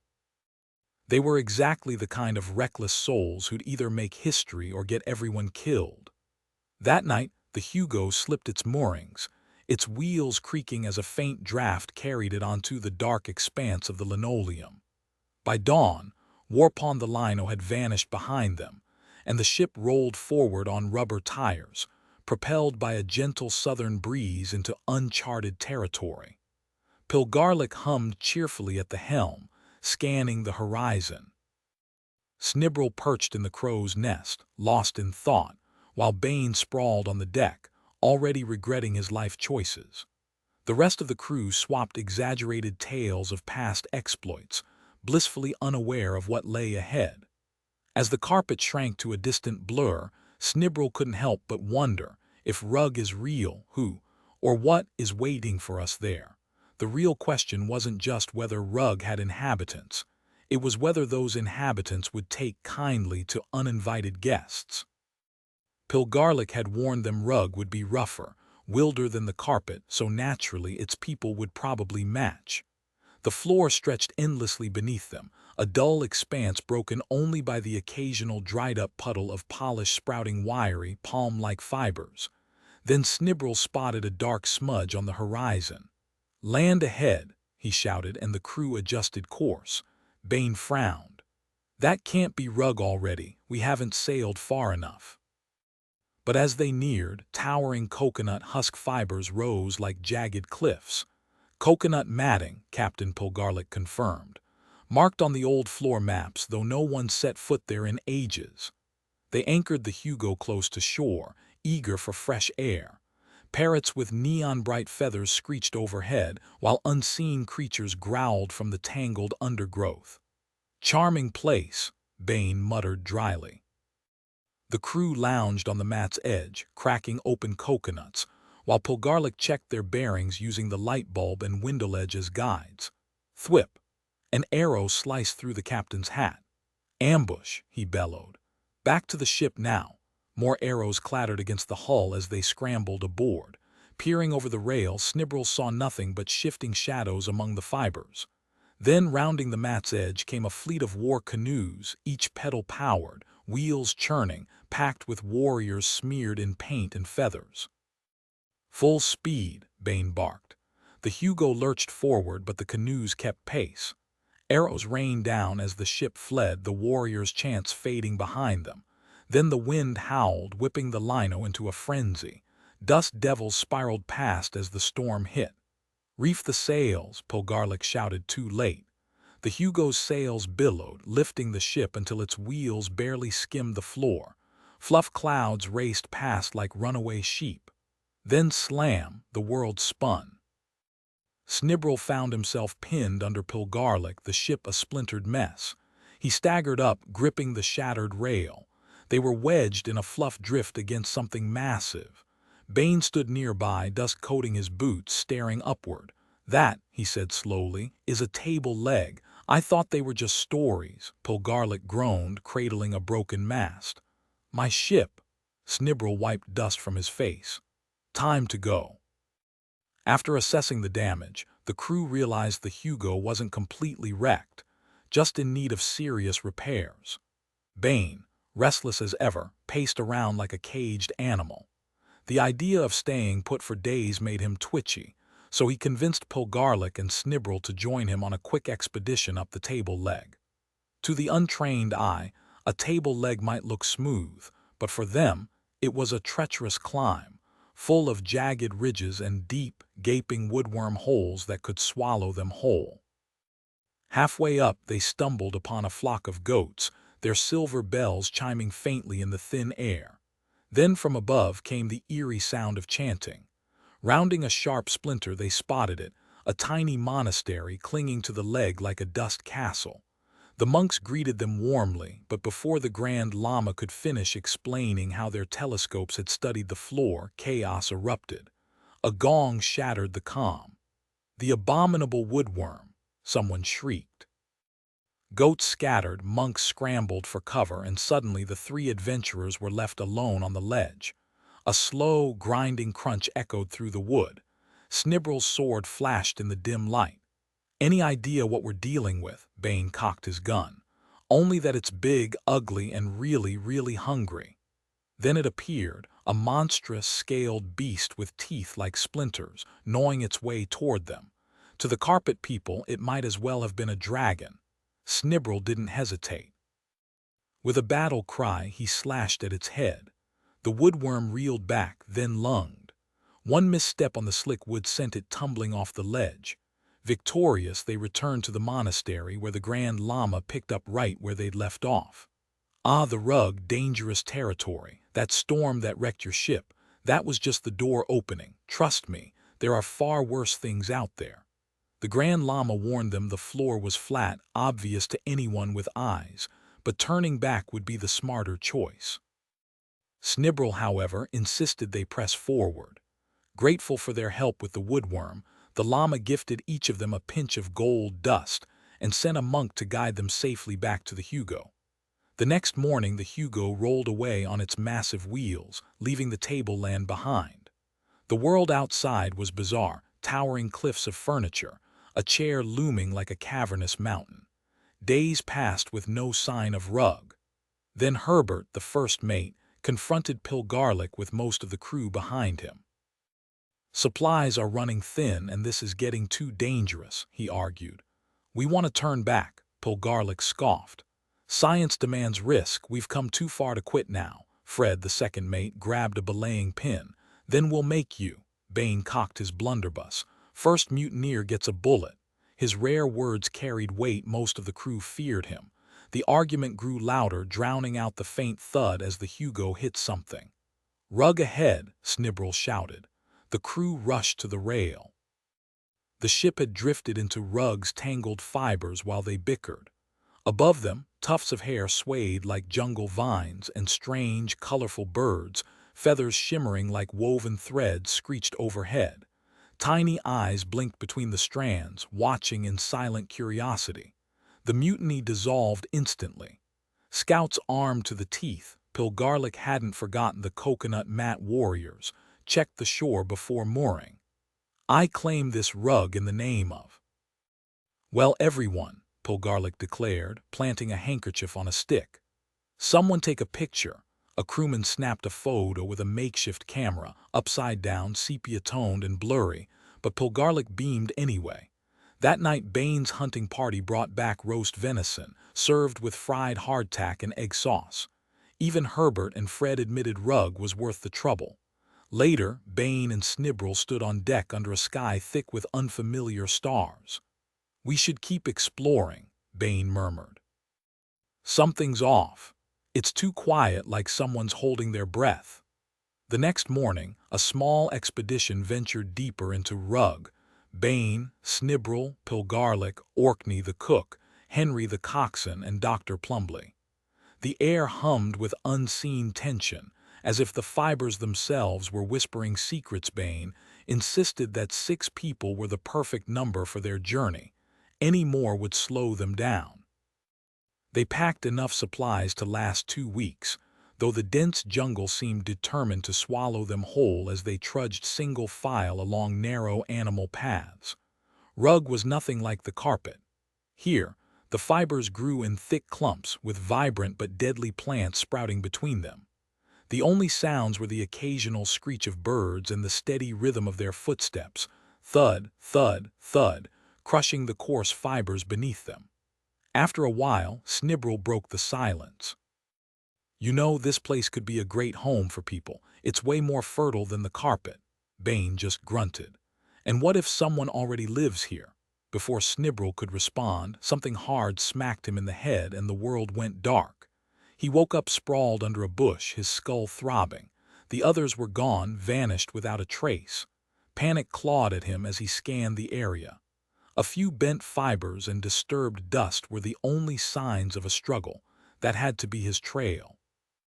Heart pounding, he tightened his grip on his sword and took off running. Night fell fast in Rug, and Snibble found himself utterly alone, stranded in a world that felt both vast and suffocating. He spent the first night shivering halfway up a towering fiber, listening to unseen creatures rustling below.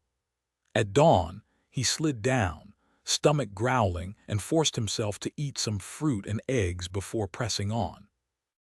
The Rug was alive now. Lizards darted across his path, parrots shrieked overhead, and a sleepy sloth dangled from a fiber, blinking at him. Even a family of wombats froze mid-chew, staring as if he were some bizarre apparition. The trail led deeper into the unknown, and by the second night, exhaustion won.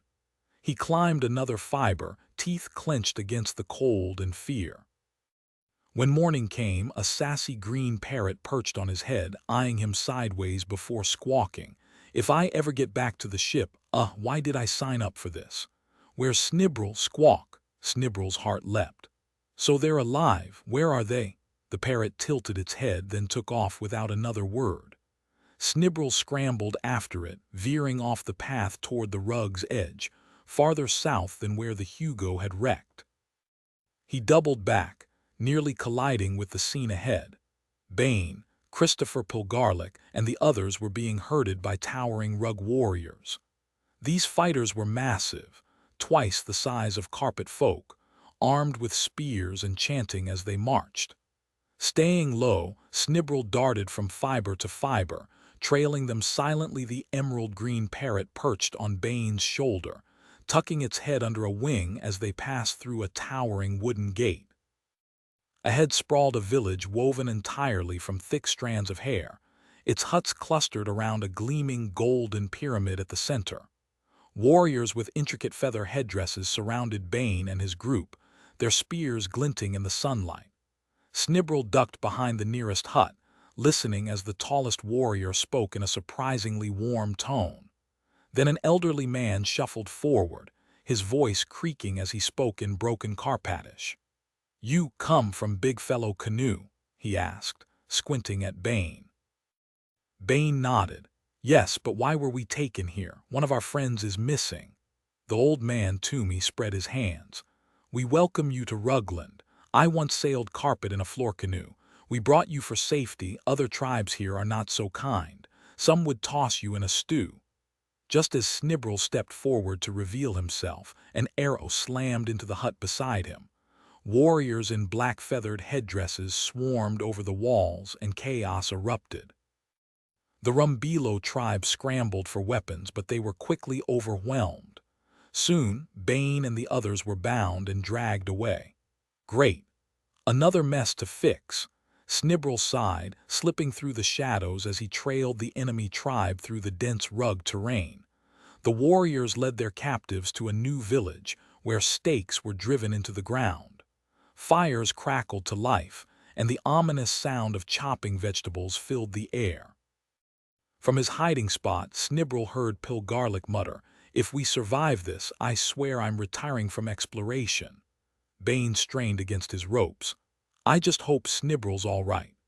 "Oh, I'm fine," Snibble thought, sneaking into a nearby hut. Inside, racks of feathered costumes lined the walls. He yanked one on just as warriors burst in, preparing for a war dance. Blending in, he joined the frenzied circling around the prisoners, improvising his steps. But his small frame gave him away. Warriors began eyeing him suspiciously. Then in a flash, he lunged forward and sliced Bane's ropes. "It's me," he hissed. "Run!" What followed was pure chaos.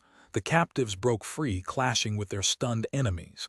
Within minutes, the black-feathered tribe was overpowered. The Rumbilo chief clasped Snibrel's hand in gratitude. "Visit any time," he boomed as they departed. Pilgarlic groaned. "If I never see this nightmare of a place again, it'll be too soon." That tribe almost turned us into dinner. Shuddering at the memory, the group quickly agreed to head back to the Hugo, trudging through the dense forest of coarse fibers. Bain scaled a towering strand to get their bearings when his eyes locked onto something unexpected. "There's a massive golden peak up ahead," he announced, scrambling down. "Let's check it out." Before long, they stood before a towering wall of gleaming metal. Climbing it, they found themselves standing on what looked like an enormous coin, though to them it was the size of a football field. Strange, oversized letters were stamped across its surface. "This is incredible," Pilgarlic gasped. "Who could have crafted something like this? The detail is flawless." Bain's voice dropped to a whisper. "These things fall from upper space." Once, a silver one landed on the other side of the carpet. By dawn, it was gone. They all craned their necks upward, but the distance was so vast that only a hazy void stretched above them. Snibrel swallowed hard. "You don't think this one will vanish while we're standing on it, do you?" "Let's hope not," Bain muttered. "Upper space drops all kinds of things, crumbs the size of boulders for one. And trust me, a giant crumb can feed you for days." Pilgarlic's eyes gleamed with greed. "Imagine the fortune we'd make if we could haul even a piece of this back home." "Don't even think about it," Bain warned. "Messing with upper space never ends well." Reluctantly, they pressed on toward the edge of Rug, where the masts of the Hugo finally came into view. The crew, convinced the explorers had met a grim fate, were already preparing to set sail. Relief washed over everyone as they boarded, devouring a hearty meal before departure. Soon, Rug shrank into a distant smudge on the vast linoleum, and thoughts turned toward home. "People might come back here someday," Snibrel mused, watching the land fade behind them. "It wasn't all bad, some locals were decent." "Maybe," Bain said with a shrug, "but nothing beats going home." Pilgarlic nodded. "Couldn't agree more." Snibrel grinned. "Same here. Now let's talk about the absolute chaos at the Blackberry Egg Dancing Championship. You probably haven't heard, thankfully, because it was a disaster. But first, some context. Blackberry is a quaint little market town in Gritcher, free parking, early closing on Wednesdays, very important details. It straddles the river with Umbridge just a few miles downstream. For centuries, these two towns have been locked in a bitter rivalry. No one remembers why, it's just tradition. Even during the Civil War, when Blackberry sided with the Royals and Umbridge backed Parliament, Oliver Cromwell himself wrote to Charles Roman II, grumbling, "Gritcher folk are a bunch of ill-tempered blockheads." Egg dancing, by the way, is an ancient art born right here in Gritcher. And let's just say, things got messy. The ancient tradition of egg dancing is still alive and kicking in Gritcher, where competitors must memorize intricate egg patterns before blindfolding themselves and dancing without cracking a single shell. It's a wild spectacle, part ballet, part high-stakes obstacle course. And while the rest of the country has forgotten it, Gritcher treats it like the Super Bowl. This year, the rivalry between Blackberry and Umbridge reached fever pitch, with both First Division teams battling for the championship. The drama got personal when Jem Strongenthierm, Umbridge's star dancer, found himself tangled in a love story straight out of a country ballad. He was sweet on Alice Band, the mayor of Blackberry's daughter, whose brother Fred just happened to be Blackberry's own egg dancing champion. The night the finals were announced, Jem met Alice at a weathered wooden stile between their towns. "I can't stay long," she whispered, glancing over her shoulder. "Dad's throwing a victory party already. He's convinced Fred will crush you and bring home the egg cup. What are we going to do?" Jem rubbed his chin, the scent of fresh-cut hay drifting around them. "Blackberry winning, that's a stretch," he said with a grin. But listen, I've saved up, got my own smithy, even a cozy cottage out back. Tomorrow I'm marching to your house to ask your old man for your hand. Let's see how he likes that." True to his word, Jem showed up at Mayor Amos Band's doorstep the next evening, boots still dusty from the forge. Amos, a man as slick as a greased pig at a county fair, welcomed him with a smile that didn't reach his eyes. "Alice mentioned you'd stop by," he said, leaning back in his chair. "Now I've got nothing against you, son. Fine blacksmith, hard worker, but letting my girl marry the man who hands Umbridge the egg cup, while I'm mayor of Blackberry, that'd be like handing my rival the keys to the city." Jem's grip tightened on his cap. "So what you're saying is, if I throw the match, you'll give us your blessing?" Amos chuckled. "A nod's as good as a wink, boy. What's your answer?" "That's crooked," Jem snapped. "Umbridge is counting on me." Amos just shrugged. "Think it over." As Jem stormed off, a crumpled paper airplane fluttered down from an upstairs window, bonking him on the head. Unfolding it, he found a single line in Alice's hurried scrawl: "Meet me at midnight, the old mill." By Friday, the Umbridge market buzzed with gossip, but Jem barely noticed. He trudged past stalls of fresh bread and hand-woven baskets, his face like thunder. The townsfolk whispered behind their hands something was wrong with their champion. And they were right, because Jem Strongentheum wasn't just fighting for a trophy anymore. He was fighting for love. Jem stormed up the creaky wooden stairs to Solly O'Flynn's gym, a cramped little space above the bike shop next door. The walls were a dull mix of brown and cream, plastered with yellowed photos of past egg-dancing champions, all of them stiff-looking men in baggy trousers and handlebar mustaches.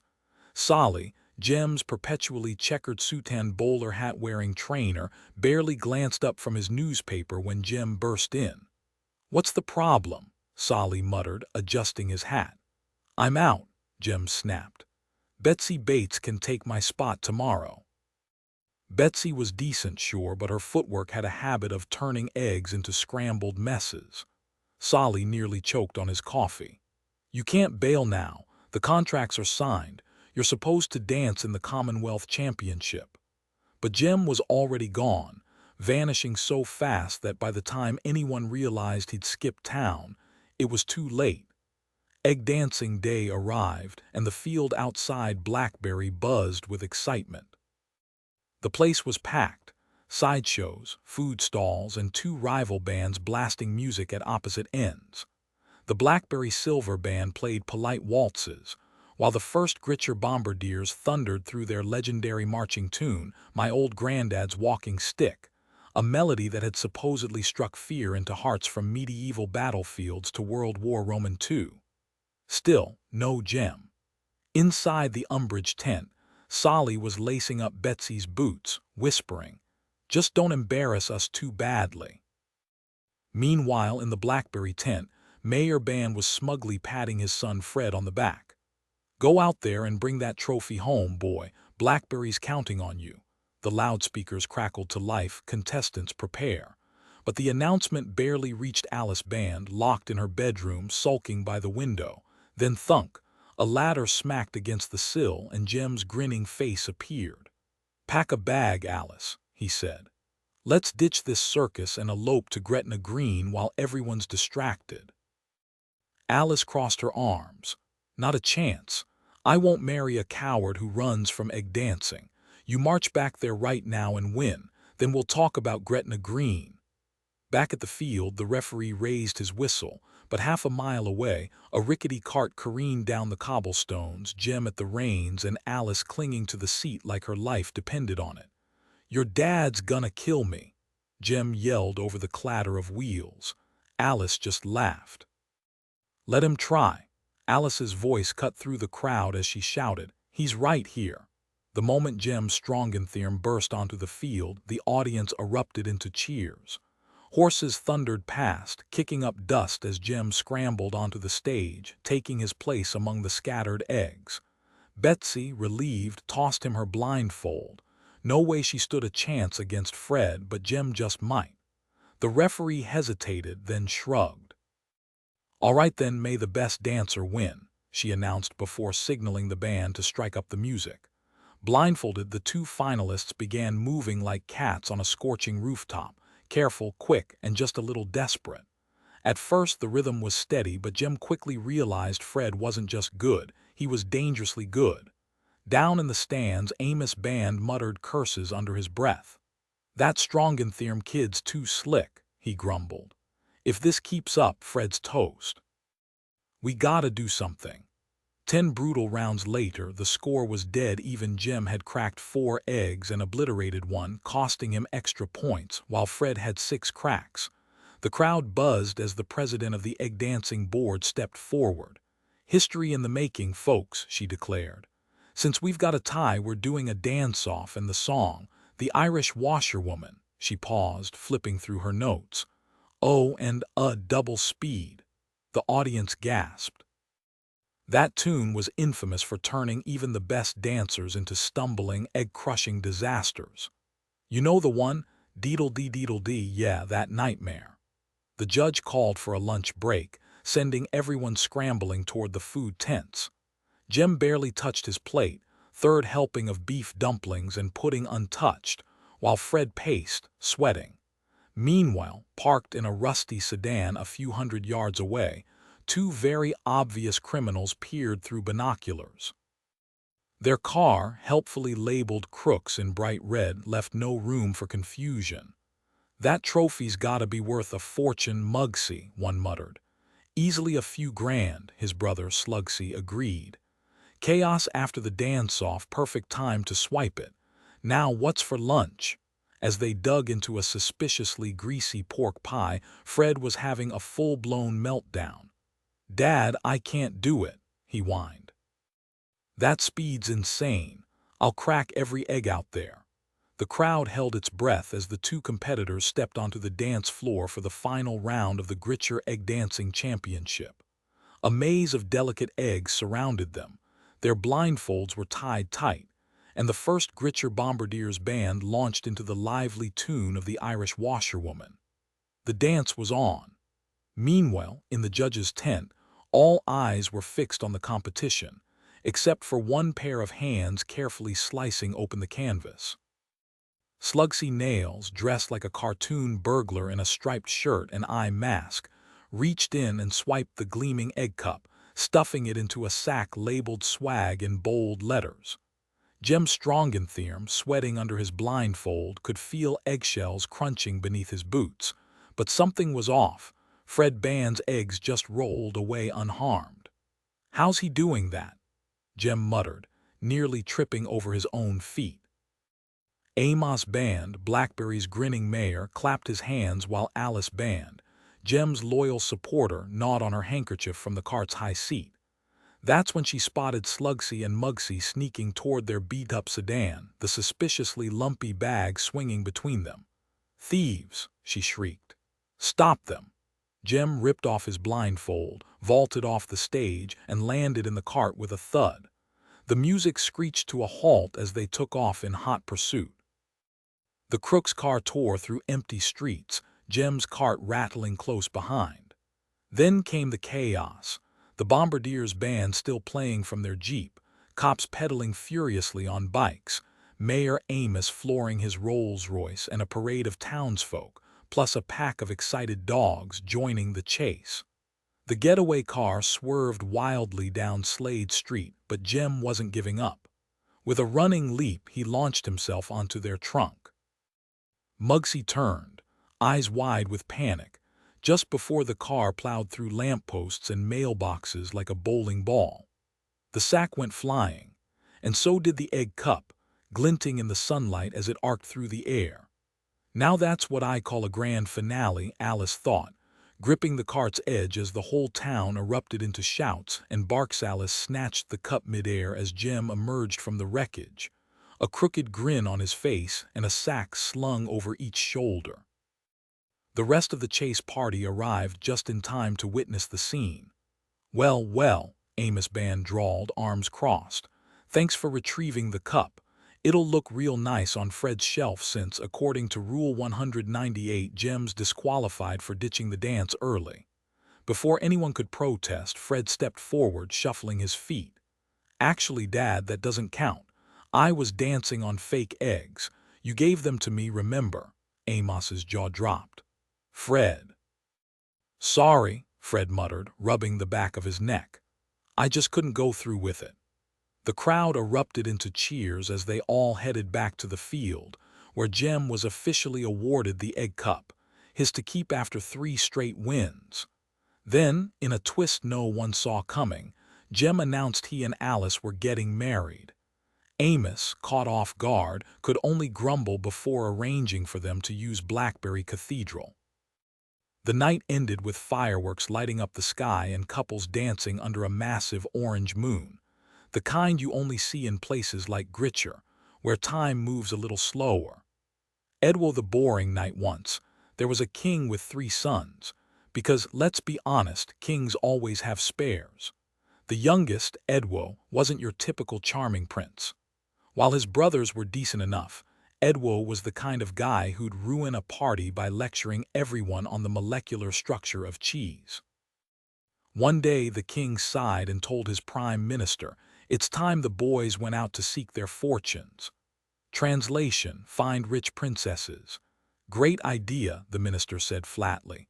"Send Edwo to the moon, or better yet the ocean floor." The king frowned. "That's harsh. What's wrong with him? He's quiet, doesn't play with catapults." "He's insufferable," the minister groaned, and he wasn't wrong. The whole kingdom, mostly trees and goats, locked their doors when Edwo came around. If they didn't, they'd be trapped listening to him drone on about Neptune's orbit or why carrots are technically a conspiracy. The next day the brothers set off. Edwo, stuck with a half-dead donkey, trudged east through the woods, rambling about soil acidity. Finally the donkey turned its head and said, "Buddy, that's the most painful thing I've ever heard." "You're the dullest person I've ever met," snorted the donkey, flicking his ears in annoyance. Edwo crossed his arms. "Oh, really? And here I thought talking donkeys were supposed to be polite." "Polite? Ha, at least I'm entertaining," the donkey shot back. "Any princess you try to woo would probably yawn herself into a coma." Edwo sighed. "Look, I can't help it if my voice puts people to sleep. Besides, I'm not exactly hunting for princesses." Just then the bushes rustled and a pair of glowing green eyes locked onto them. The donkey stiffened. "Dragon," he hissed. The creature slithered forward, scales glinting, and exhaled a lazy puff of smoke. It licked its lips. Edwo squinted. Judging by the curvature of its molars and the slight discoloration of its ventral scales, I'd estimate this specimen to be roughly a century old." The dragon's eyelids drooped. Then it slumped over, snoring loudly. The donkey nudged it with his hoof. "Unbelievable, you bored a dragon to sleep." They didn't stick around to see if it woke up cranky. As they trekked westward, the dense forest gave way to sunlit meadows and babbling brooks. The donkey, whose name it turned out was Pigsqueak, filled the silence with off-key renditions of tavern songs. Surprisingly, he wasn't half bad. By dusk, they reached a crumbling stone tower at the forest's edge. A tarnished brass plaque hung crookedly on the splintered door. Edwo squinted at it. "HUD doesn't mention accommodations.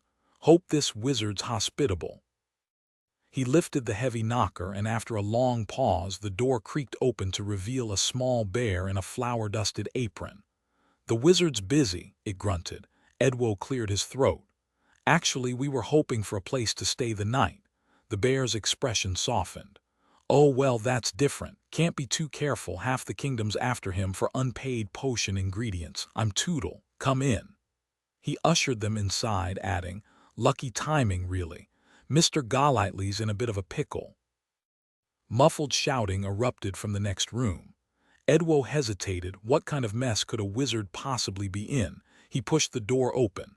At first the room seemed empty except for a tiny bottle on the table. Then he spotted him, Mr. Fr. Golightly, no taller than a soda can, trapped inside and shaking his fists. "Spell backfired," Tootle explained. "That's Pinhop's unbreakable glass. Doesn't break." Pigsqueak nudged Edwo. "Go on, work your magic, bore him out." Edwo obliged, launching into a mind-numbing lecture about newt migration patterns. Within seconds, Tootle was snoring upright. The bottle shuddered, then cracked with a sharp ping. The wizard tumbled out, gasping, and promptly shot back to full size. "Marvelous," he cheered, pumping Edwo's hand. "For that I'll grant you 2.5 wishes." Pigsqueak's ears flattened. 2.5. I handle negotiations for this kid, and industry standard is 3. Golightly sighed. Blame inflation. New detail. The bear, Tootle, absent-mindedly offered them honey cakes while explaining the wizard's predicament, adding a cozy, domestic touch to the chaos. Voice twist. The donkey's sarcasm shifts to grudging admiration when Edwo's boring talent saves the day. Edwo hesitated, rubbing his worn-out boots. 2.5 is all I've got, but I'll sweeten the deal, bed and breakfast tonight, plus. How about a 3.5 league boot? The wizard chuckled, explaining it was the lone survivor of a pair of 7-league boots, lost its twin years ago. Just hop and you're halfway across the country by lunch. At dawn, they set off again, the wizard's voice trailing behind them. Fortune's calling, head to Globuland. Pigsqueak flicked an ear. I know the way. Edwo raised an eyebrow. Pretty sharp for a donkey. Witch's curse, Pigsqueak sighed. Before this, I was a frog, before that a toad, then a tree, and way back a prince. Witches love ruining my day. Days later, they stumbled to Globuland's border, stomachs growling. I'd kill for a snack, Edwo groaned. Poof, a shimmering egg and cress sandwich materialized in his hands. Pigsqueak rolled his eyes. That's what you wasted a wish on. Edwo took a messy bite. Hey, magic mayo's a game changer. Ahead, a gnarled oak bore a weathered sign. Bona fide princess rescue, apply within bona fide, Edwo mumbled. Legit, Pigsqueak said. Edwo squinted at the sky. Wish I knew where she actually is. Fiery letters blazed. Try the Baron's tallest tower. West of Snowcap Mountain. Edwo yanked on the mismatched boot. Catch up later, he told Pigsqueak, then hopped, launching into the air like a misfired cannonball. 2 bounds later, he skidded to a stop outside the Baron's palace where chaos reigned. The plain was a circus of princely ambition. Tents billowed, campfires smoked, and a chorus of off-key singing clashed with the clang of armor. A clipboard-toting prince elbowed through the crowd. Name, he barked, jotting down Edwo's. Your 76th, lunchtime slot. A stretcher whizzed past, carrying a groaning contender. Up on the battlements, a barrel-chested man bellowed through a megaphone. Next, the clipboard prince shrugged. Baron's knocked out 34 today, half a kingdom's work. Edwo gulped as another would-be hero charged the drawbridge, only to be flung back by a well-aimed catapult. Note to self, he muttered, pack a shield. Meanwhile, Baron Semiquaver cracked his knuckles. Grinning as the line of suitors stretched to the horizon, the battlefield outside the castle was a mess. Wounded princes patched each other up, grumbling about their bruises. After a quick lunch, Edwo stomped into the fortress wearing his enchanted boot, clutching a dented sword he'd swiped from another prince. The drawbridge groaned shut behind him, sealing him inside. Great, just great, he thought, eyeing the shadowy courtyard. A door swung open, and out strutted Baron Semiquaver, decked in black armor and gnawing on a chicken leg like a villain straight out of a bad play. He even had his napkin still tucked into his collar, classy. Fee-fi-fo-fum, he growled, waving a club. Hurry up, kid, I don't have all day. What kind of scrawny princes are they raising these days? Edwo took a hop. Thanks to the boot, he zipped right into the Baron's face.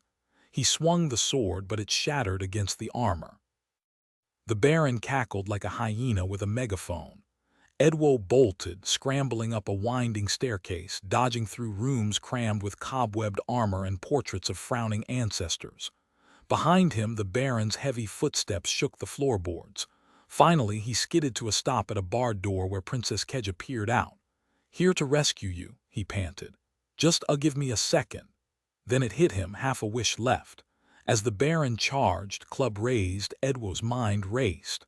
A better sword, victory. No, too predictable. Instead, he blurted, I wish the floor was covered in marbles. Poof, half the hallway turned into a slippery death trap. The Baron flailed, skidded, and crashed into the wall hard enough to knock loose a chandelier. Defeated by marbles, embarrassing. Edwo snatched the keys from the dazed villain and freed the princess. "Shouldn't we, handle him?" she asked, eyeing the groaning Baron. Edwo glanced out a grimy window. "Moat. Mostly mud," Kedja confirmed. A minute later, the Baron was taking an unplanned mud bath. By evening, the king showed up, grumbling but handing over half the kingdom. The exiled Baron probably still had mud in his armor. Edwo threw a wild victory party, though by midnight, the princess and most princes were snoring through his epic retelling. Then, just as things wound down, Pigsqueak trotted in, fresh from convincing the wizard Golightly to undo that whole donkey situation. Now that was a twist. Edwo had to admit the guy wasn't exactly Prince Charming. Honestly, he'd looked better as a donkey. But hey, nobility isn't about looks, so Edwo knighted him anyway and handed over a sprawling estate. Even Golightly got an invite, and in his excitement he tossed out fractions of wishes like confetti to anyone still awake. Then came the wedding, part of the deal, really. Princess Kedja. Turns out she could talk a statue to sleep if given half a chance. They didn't exactly ride off into a flawless sunset. There was the infamous mud incident that ruined the palace rugs, and that one monsoon season when the roof decided to imitate a sieve. Still, they were content, maybe even smug about it. And why not? Life's too short for perfection. Meanwhile, Pigsqueak, now Sir Pigsqueak, thank you very much, was just relieved to keep his legs intact. Then, like a scene ripped from a bizarre dream, the 59A bus rumbled out of East Slate Station, its cheerful driver, Erica Grind, whistling away. Spring was in the air, and so was her lottery win. Inside, conductor Albert Bream was schooling rookie Ravi Singh in the fine art of whistling, while Inspector Norris paced the platform, soaking in the view. Then came even more, Gritcher's favorite spot for weirdness. Fog clung to the road like a bad habit, even as sunshine bathed the rest of the world. Suddenly, the road vanished. Not metaphorically, poof, gone. The bus shuddered, blue sparks dancing along the handrails before everything lurched to a stop. The mist peeled back, revealing a cobbled road twice as wide, hills stretching taller, everything sharper. Norris muttered something unconvincing about just a detour, but Ravi cut in. Guys, we've got company." New detail. Erica's lottery ticket fluttered from her pocket as she rushed to the back, landing in a puddle, her good luck charm now ruined. A small loss, considering the bus might be just time traveled. Tone shift. Oh sure, because a disappearing road and spontaneous time jumps are totally normal. Next stop, medieval traffic jams. The landscape didn't just look different, it felt different, like the air itself was older. And that figure approaching, definitely not wearing a bus pass, the road ahead was alive with movement. Not just a few travelers, but what looked like an entire legion marching in formation. Sunlight flashed off polished helmets and gleaming shields as one soldier belted out a rhythmic chant.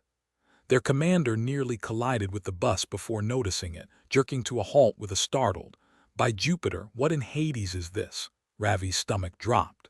They weren't in modern times anymore somehow, they'd barreled straight into ancient Rome. Swallowing hard, he stepped forward, scrambling for the Latin phrases he'd half remembered from school.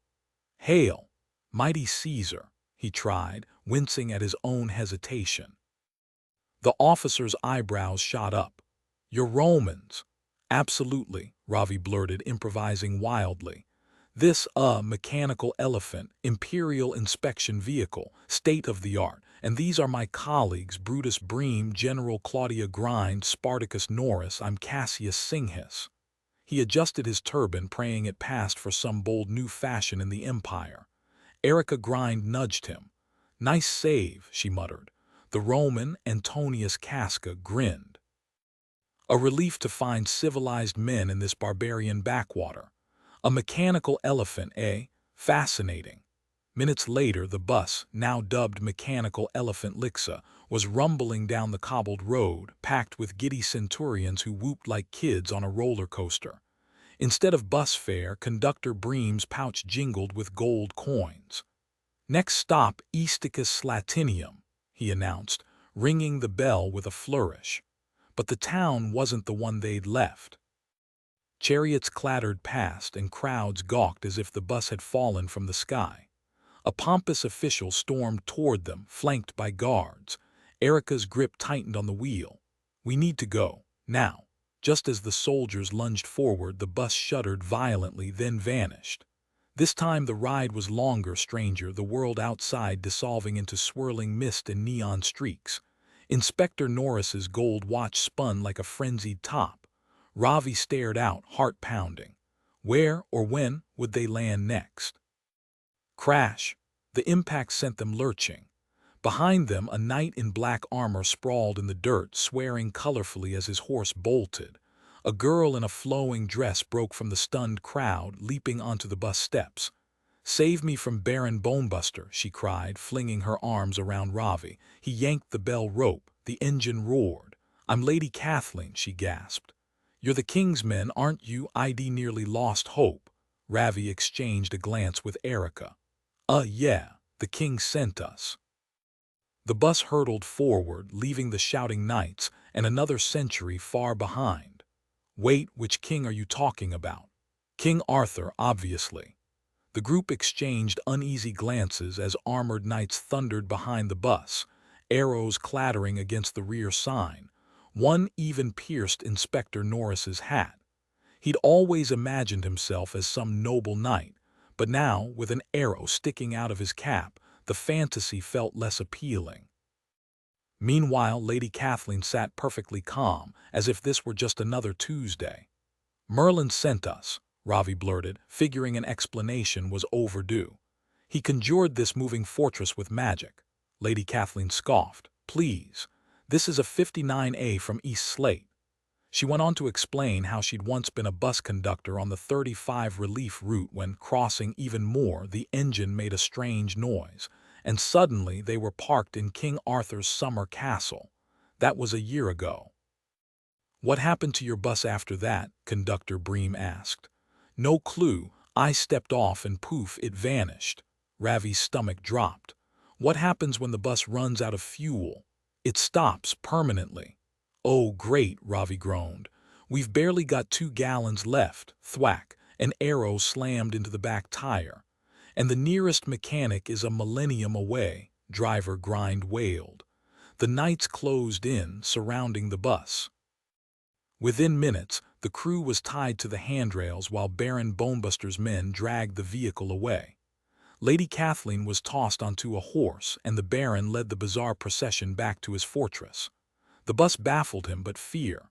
Not a chance. Magic was practically mundane in those days. "Merlin's handiwork, no doubt," he muttered. The castle loomed ahead, perched on a cliff, its black stone walls swallowing them whole. The portcullis crashed shut behind them, sealing their fate. Inside the great hall, Ravi whispered frantically, "Mrs. Grind, if the bus jumps through time again without us, we're trapped here. But with a flat tire it won't move, right? If we escape, can you fix it?" Lady Kathleen cut in, voice low. "Baron Bonebuster is Arthur's worst enemy. If we don't get out, death will be the least of our worries." "Enough whispering," the Baron bellowed from his throne. "Explain why Merlin sent you in this iron beast." "It's a bus," Ravi said carefully. "It transports people. Like soldiers." The Baron's eyes gleamed. "Prove it." Cut loose, Ravi was marched to the courtyard where the bus sat, surrounded by bewildered knights. He slid into the driver's seat, revved the engine, and took off, bouncing wildly on the flat tire while Bonebuster whooped with delight, yanking the bell cord. Then Ravi stomped the brakes. Clang! Knights toppled like dominoes. Seizing the chaos, Ravi freed the others, and they bolted for the bus. The Baron's men were still dazed. One good shove sent them tumbling off the platform as the crew made their escape. Even with the flat tire, the bus hummed to life, its vibrations growing stronger as the mist thickened around it. When the fog lifted, They found themselves parked on a grassy slope overlooking a shimmering lake. The air smelled of distant smoke, and a row of grumbling volcanoes lined the horizon. Towering ferns swayed in the breeze, their leaves rustling like whispers from another age. Ravi stretched and grinned. "I don't know about you guys, but I'm heading down to the water." He hopped off without hesitation, and the others followed, except Erica Grind, who stayed behind to wrestle with the busted tire. Inspector Norris squinted at the prehistoric landscape, trying to recall an old textbook illustration. Meanwhile, dragonflies the size of dinner plates darted over the lake's surface. "Where exactly are we?" Norris muttered. Ravi smirked. "Better question. When are we?" Conductor Bream's stomach dropped as something massive heaved itself out of the water. A long-necked dinosaur lumbered onto the shore, blinking at them with mild curiosity. "Relax," Ravi said, though his voice wavered slightly. "That's a diplodocus, strictly a salad-eater." Bream clutched his hat. "You sure about that?" Ravi shrugged. "Not really. Wanna run?" They scrambled back into the ferns, the dinosaur watching them with what could only be described as prehistoric indifference.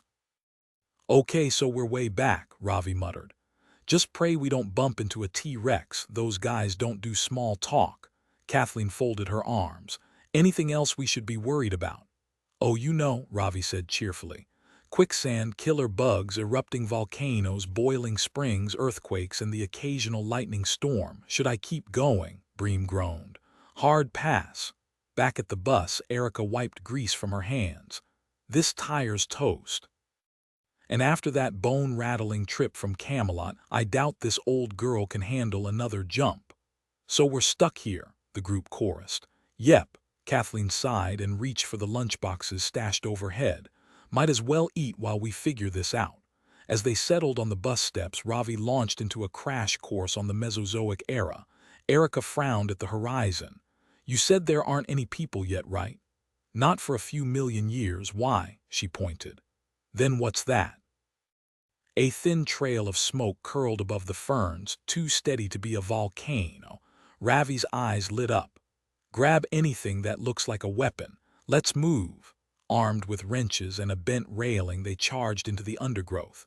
The going was rough, the ground choked with prehistoric weeds that seemed determined to trip them. "No way these are cavemen," Ravi panted. "Maybe we're not the only ones who took a wrong turn through time." Norris wiped his brow. "I'll climb this fern for a better look." The others waited, the silence stretching until Ravi called up, "Inspector, you alive up there?" New detail. As they waited, a distant rumble shook the ground. Something big was moving in the forest. Something that wasn't a diplodocus. Silence answered Ravi's call, but the rustling in the treetops above betrayed movement. "Mr. Bream," he said sharply, "take the others and keep moving." Before anyone could argue, he was already climbing into the dense ferns. The air was thick with the hum of dragonflies darting between branches, their iridescent wings flashing in the sunlight. A shadowy figure lurched ahead, something brown and quick, darting from limb to limb. Gripping his wrench, Ravi pursued it, heart pounding. Where was Inspector Norris? Then, thud. Something heavy and furry smacked him square in the skull. When his vision cleared, he was trussed up like a holiday turkey, dangling from a massive branch. Next to him sat the inspector, looking worse for wear, while across from them loomed a hulking gorilla man, twirling Norris's stolen cap on one finger. The creature grinned, revealing yellowed teeth, and hefted a gnarly wooden club. "Glad you're awake," Norris whispered. "I was starting to think we'd be lunch." Ravi tested the vines binding him, no give.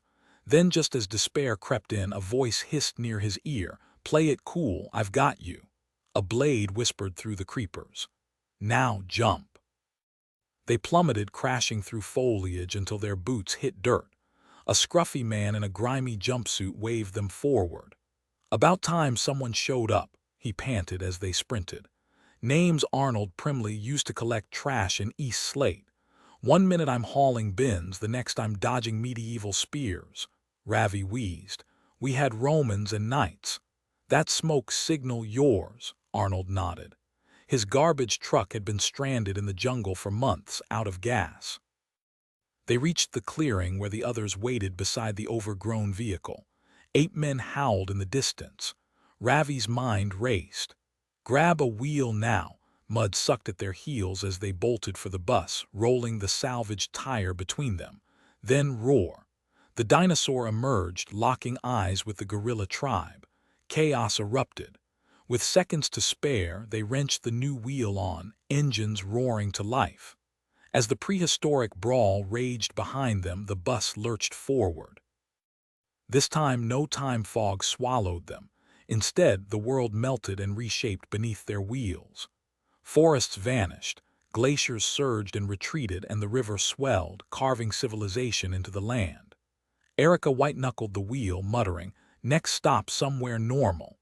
The sun spun endlessly across the sky, days and nights flashing by like a scratched-up old movie reel.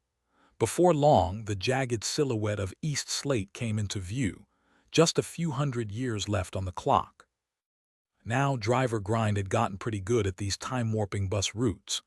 He pulled to a stop at 3:45 p.m., the exact moment they'd originally left, rolling into East Slate only 25 minutes behind schedule. Not too shabby for a trip through the space-time continuum. The transport controller stormed out, arms crossed. "You're late. What's the excuse this time?" Ravi hesitated. The truth, something about time dilation and cosmic detours, sounded insane. Flat tire," he lied. Historical side note. Back in the day, British buses had conductors who took your fare and, if you were lucky, didn't accidentally drop you off in the wrong neighborhood just because you forgot to say please. Meanwhile, in another universe entirely, we meet Captain the Honorable Sir Herbert Stephen Ernest Boring Tristram Boring, or just Bill to anyone who valued their time. Rich, restless, and thoroughly sick of London, he was lounging in his mansion when a man barged past his butler. "You the fancy-titled guy?" the intruder demanded. "Guilty as charged," Bill sighed. "Alfred Tense, world-famous explorer," the man announced, shoving a pile of cash off a chair before plopping down. "Heard of the guy who hiked the Amazon backward?" "That's me," Tense said smugly. "The legend who paddle-boarded from Brighton to Bombay in a bathtub." "Also me," Tense beamed, chest puffing out. "The madman who crossed the Pacific on a raft made of mahogany and shoelaces, discovering the lost islands of Odium." Tense deflated like a punctured balloon. "Nope, that was some other lunatic. Anyway, check this out." He slapped down a blurry photo of what looked like a marshmallow in a blizzard. "Abominable snowman, 20 grand and I bag it for you." Bill barely blinked. "Twist, fetch the man his money from the hallway jar." "Brilliant," Tense crowed. "Pack your bags, we leave at dawn." Everest. "Please, that's a tourist trap now. Real snowmen live on Ben Drumlin, Chilistan's finest. Gotta run." As Tense vanished, Bill mused, "Odd fellow, Twist, but a genius, obviously. Wonder where he got that photo. Couldn't say, sir, shall I pack the usual?" "Indeed, wool socks, heated blankets. Oh, and just toss a suitcase full of cash in there too." The next morning, Tense showed up in a puffy blue jacket and a ridiculous bobble hat, trailed by a tiny Chilistanian guide dragging an overstuffed suitcase. Bill barely had time to wonder if this was all a terrible idea before they were off, toward adventure, or possibly just frostbite and bankruptcy. The battered suitcase had a name tag so absurdly long it spiraled around the handle like a tangled shoelace. Reporters swarmed like seagulls at a beach picnic, snapping photos and shouting questions until Tense shoved past them. "Just hail a cab, kid," he barked at Bill, who stepped into traffic with a flourish of his umbrella. "Where to, mate?" asked the cabbie as his yellow taxi screeched to the curb. "Chilistan," Bill replied cheerfully. The driver scratched his head. "That near Queens or something?" "Try the other side of the planet," Bill said, tossing a wad of cash onto the seat. The cabbie's eyes bulged at the stack of bills. "Blimey, right you are, gov. You can't taxi to another continent," Tense sputtered, face reddening. "There's an ocean in the way." Bill ignored him, leaning forward. "You wouldn't happen to have a passport, would you, my good man?" Turned out the cabby, one Herbert Glupp of Tramway Place, did have one, left over from a package holiday to the Costa Lotta. What he didn't have, unfortunately, was permission from his wife. Moments later, Mrs. Agnes Glupp waddled out of their row house, hat bristling with enough pins to double as a pincushion, dragging 2 overstuffed suitcases. "Ain't letting him trot off to Timbuktu without me," she declared, curtsying at Bill like he was the queen herself. "Brilliant," Bill beamed. "Twist, load her bags. Tell me, Mrs. Glupp, can you make a decent shepherd's pie?" Tense looked ready to combust. "This isn't exploring, it's a hen party. We're trekking through blizzards and carnivorous shrubbery, not hosting tea time." Agnes merely hummed, already mentally packing her good china.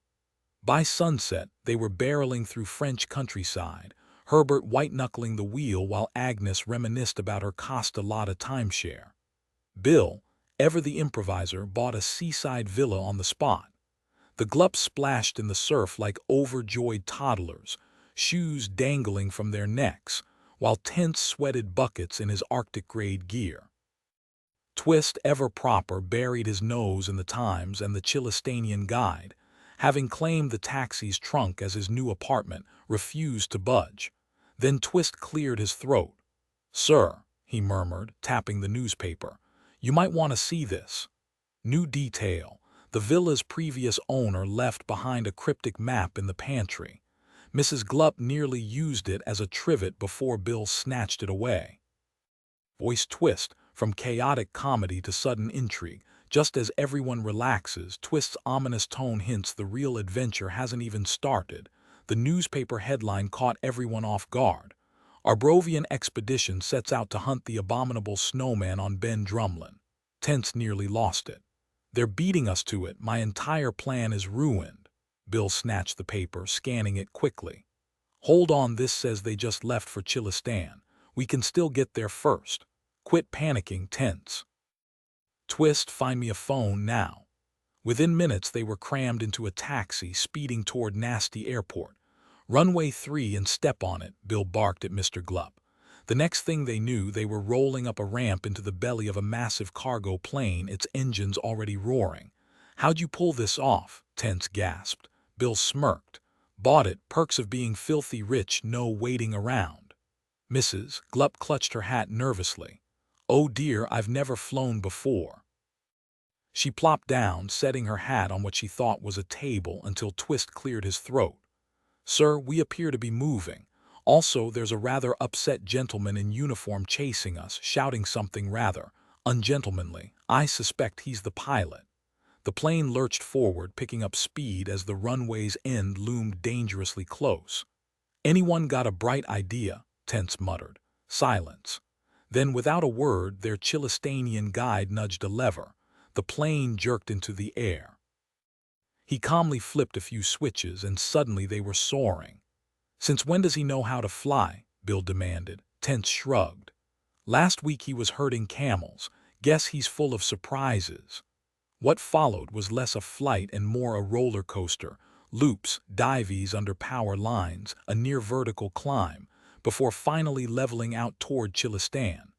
The radio blared with frantic warnings from air traffic control, but their new pilot couldn't care less. Over the ocean, Mrs. Glupp and Twist whipped up sandwiches in the galley while the journey stretched into days, punctuated by chaotic refueling stops at remote desert strips where camels hauled the gas. Somewhere over Turkey, they took a wrong turn. As the Himalayas rose in the distance, Tense paled. Chilistan doesn't have an airport." Bill squinted out the window. "Funny, looks like we're landing anyway." Chilistan, a mix of jungles, deserts, and jagged peaks, wasn't built for air travel. The capital, Chilblain, hugged the muddy banks of the Red River McPherson, named after some overeager explorer. Locals gaped as the plane burst from the clouds, skimmed the river, and crash-landed in a grove of baza trees. The doors flew open, and a tiny black taxi rocketed out just before the plane erupted in flames behind them. New detail: during the chaotic flight, Twist accidentally brewed tea so strong it stripped the paint off a mug. Mrs. Gluck still drank it, declaring it bracing. Tones shift, from frantic to darkly amused as the plane's landing becomes more of a controlled disaster. Tense grinned at his guide as the taxi rolled to a stop. Not too shabby of a landing, eh? I'd say we've got the jump on those Arbrovians now. A wiry man in a crisp blue suit darted toward them, waving excitedly. Tense hopped out and clasped his hand, launching into a rapid exchange in Chilistanian, a language that to Bill sounded like someone dragging a squeaky sneaker across tile. "This is Godley, the Prime Minister," Tense announced, turning back to the group. "He's offered to help us out however he can." Bill raised an eyebrow. "That's awfully generous considering we just torched a perfectly good bozza-tree grove." Tense shrugged. "Turns out he's got a grudge against Arbrovians, something about a faulty camera if I caught that right." Mrs. Gluck squinted into the distance. "Where's this Ben Drumlin we're supposed to climb?" Tense pointed toward a monstrous peak jutting through the jungle, its summit lost in the clouds. "That's the one. And yes, that's snow up there, unless you believe the locals who swear it's powdered sherbet." He smirked before adding, "Luckily, we won't need to go all the way. The snowman's caves are only about a third of the way up." The rest of the day was a blur of haggling for wool coats and hiring porters. By nightfall, they collapsed into plush beds at the La Grande Magnifique Ritz Splendide Carlton, Chilblain's fanciest and only luxury hotel. Twist, ever the trooper, resigned himself to the bathtub. At dawn, they piled back into the taxi, with Twist commandeering a truck full of supplies and porters. A small crowd gathered, cheering as a brass band wheezed out the Chilistan anthem, "God Save Us All." Then they were off, winding through dense forests where parrots screeched and monkeys hurled fruit at them. The higher they climbed, the thinner the air grew, the jungle giving way to pines, then jagged rocks and stubborn shrubs. When the road vanished, Mr. Gluck reluctantly locked the taxi and tucked the key into his hat. "How much farther to these snowmen?" Bill asked, tightening his bootlaces. Tense wrestled with his knapsack. "Another couple 1,000 feet, that's where I spotted them last time." He inhaled deeply. "Ah, nothing like mountain air." "Smells like regular air to me," muttered Mr. Gluck. "Onward." Tense bellowed, leading the charge. Hours later, they stumbled upon a babbling stream. As Bill crouched to refill his canteen, a faint whirring caught his ear. A miniature water wheel spun furiously in the current, attached to a scrap of parchment. Tense squinted at the scribbled Chilistanian and chuckled. Bill groaned. "Let me guess, another ancient joke." "Indubitably, sir," Twist sighed. Tense studied the paper thoughtfully, tapping it with his finger. "You recognize this, right? It's a joke wheel. There must be a joke monastery nearby, and monks who live for laughter." He went on. "They believe the universe was created as one big punchline, so people should show gratitude by laughing. That's why they tie jokes to water wheels. Every rotation sends a joke skyward." Bill raised an eyebrow. "Seriously, they dedicate their lives to telling jokes?" "Absolutely," Tense confirmed. "They even wake up at midnight to brainstorm new ones." Just then, a plump little man in a blue robe tapped Tense's shoulder. Bald and grinning, he pulled a custard pie from his oversized sleeve. Tense dodged, but Twist wasn't so lucky. The pie splattered right into his face. The absurdity of it all, halfway up the world's 27th tallest mountain, left everyone speechless. The monk cackled while Twist wiped custard from his collar. Then poof, a green flash and the monk vanished. Twist sniffled. "Well, that was something." "Forgot to mention," Tense added casually, "they've got a knack for magic too." As they trekked higher up Ben Drumlin, the group avoided more encounters with the monks, until nightfall, when they spotted a massive stone building perched on a cliff. Inside, voices chanted jokes in Chilistanian, followed by roaring laughter. "Odd bunch," Bill muttered later by the campfire. "Can't imagine spending eternity stuck up here cracking jokes." Tense puffed on his pipe. "They love it." Legend says there are exactly 7,777,777,777,777 jokes in existence. Once they're all told, the world ends like flipping off a light switch. Silence settled as they watched the last streaks of sunset fade. The moon bathed the snowy peak in silver, stars blinking to life. "Like a light?" Bill finally asked. "Or a popped balloon?" Tense mused. A distant echo of monkish laughter drifted down. "How many jokes are left?" "Plenty," Tense reassured. Suddenly, "Ee," Mrs. Glup shot out of her tent. "There's a hairy beast in my sleeping bag." "A snowman," Tense yelped. "Stay calm," chaos erupted as the bag wriggled free, leaped into the air, and exploded. The creature inside landed squarely on Twist's head. It blinked its button eyes, whimpering. "Not very abominable," Mrs. Glup observed. "Kind of cute, actually." Fluffy, football-sized ball of fur trembled, then burst into tears. Mrs. Glup gently lifted the small creature off Twist's head, cooing, "Poor little thing, scared of that mean man, huh? There, there." The explorers exchanged confused glances, but the tiny snowman seemed to relax in her arms. "Must be just a baby," muttered Tense, watching as it coughed once before dozing off. Ignoring Tense's protests, Mrs. Glup fashioned a makeshift bed from his rucksack, tucking the creature in snugly.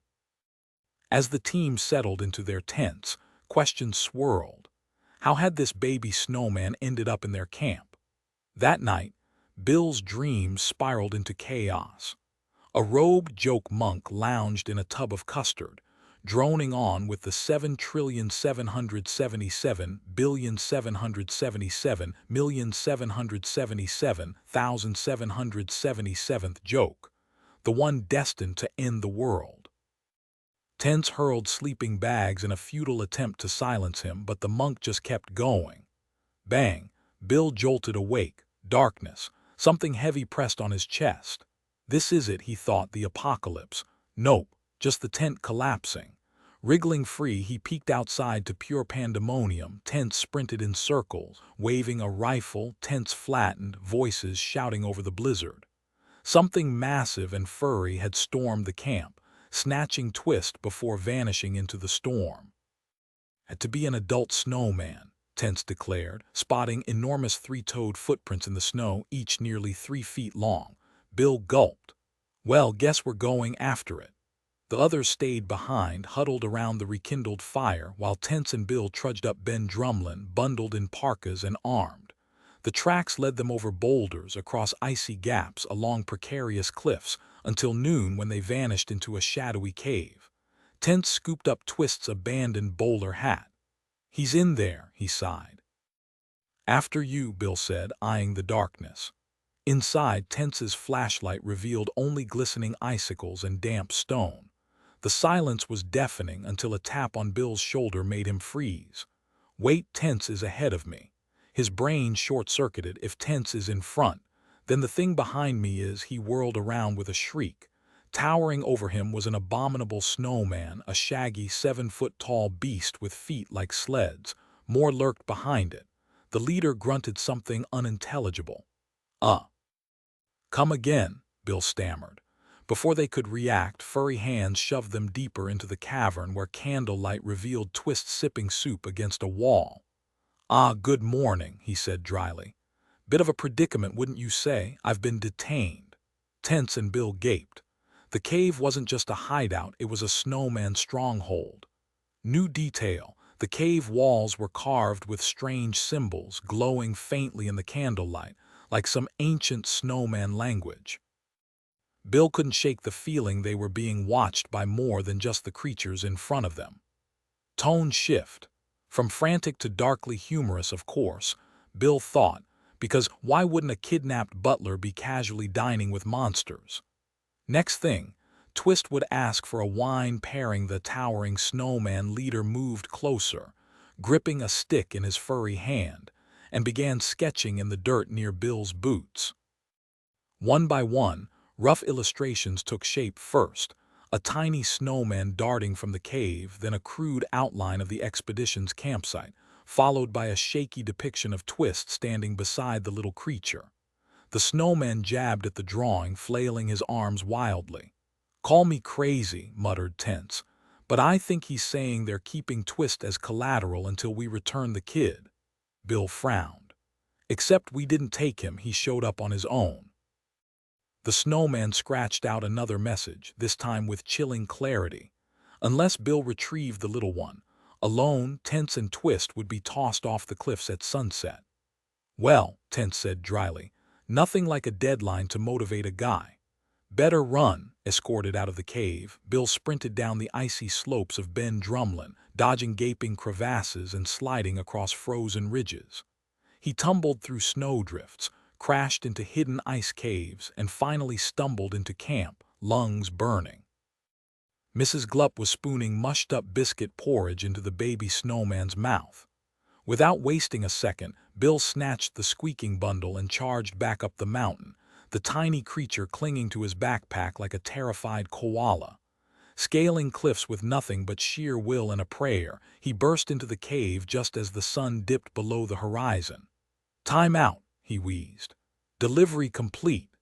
A flurry of furry arms swept the little snowman away. Apparently, he was the chief's son.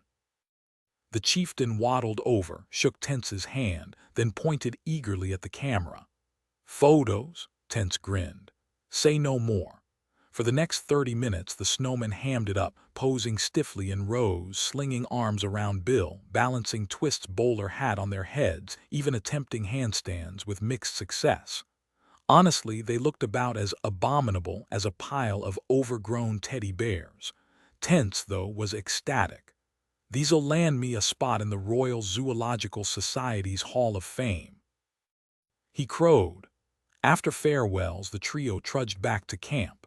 Twist exhaled relief, Tense buzzed with visions of fame, and Bill's mind wandered to the joke monks. Surely they hadn't run out of material yet. And then there was that lingering afterthought, like the frayed end of a scarf you keep tripping over. Oh, and in one shot, a snowman sneaked devil horns behind Tense's head. Classic group photo move. Some things are universal. The mayor of Blackberry leaned back in his creaky leather chair, tapping his fingers on the polished oak desk. Sunlight filtered through the stained glass windows of the historic council chamber, casting colorful patterns across the floor. "Gentlemen," he announced, clearing his throat, "we have a problem. Blackberry might as well be invisible on the map. Nobody knows about our state-of-the-art heated pools or our revolutionary trash collection system. And let's be honest, our town's history is so rich it practically oozes from the cobblestones. Yet ask anyone outside county lines and they'll just blink at you like you're speaking Martian."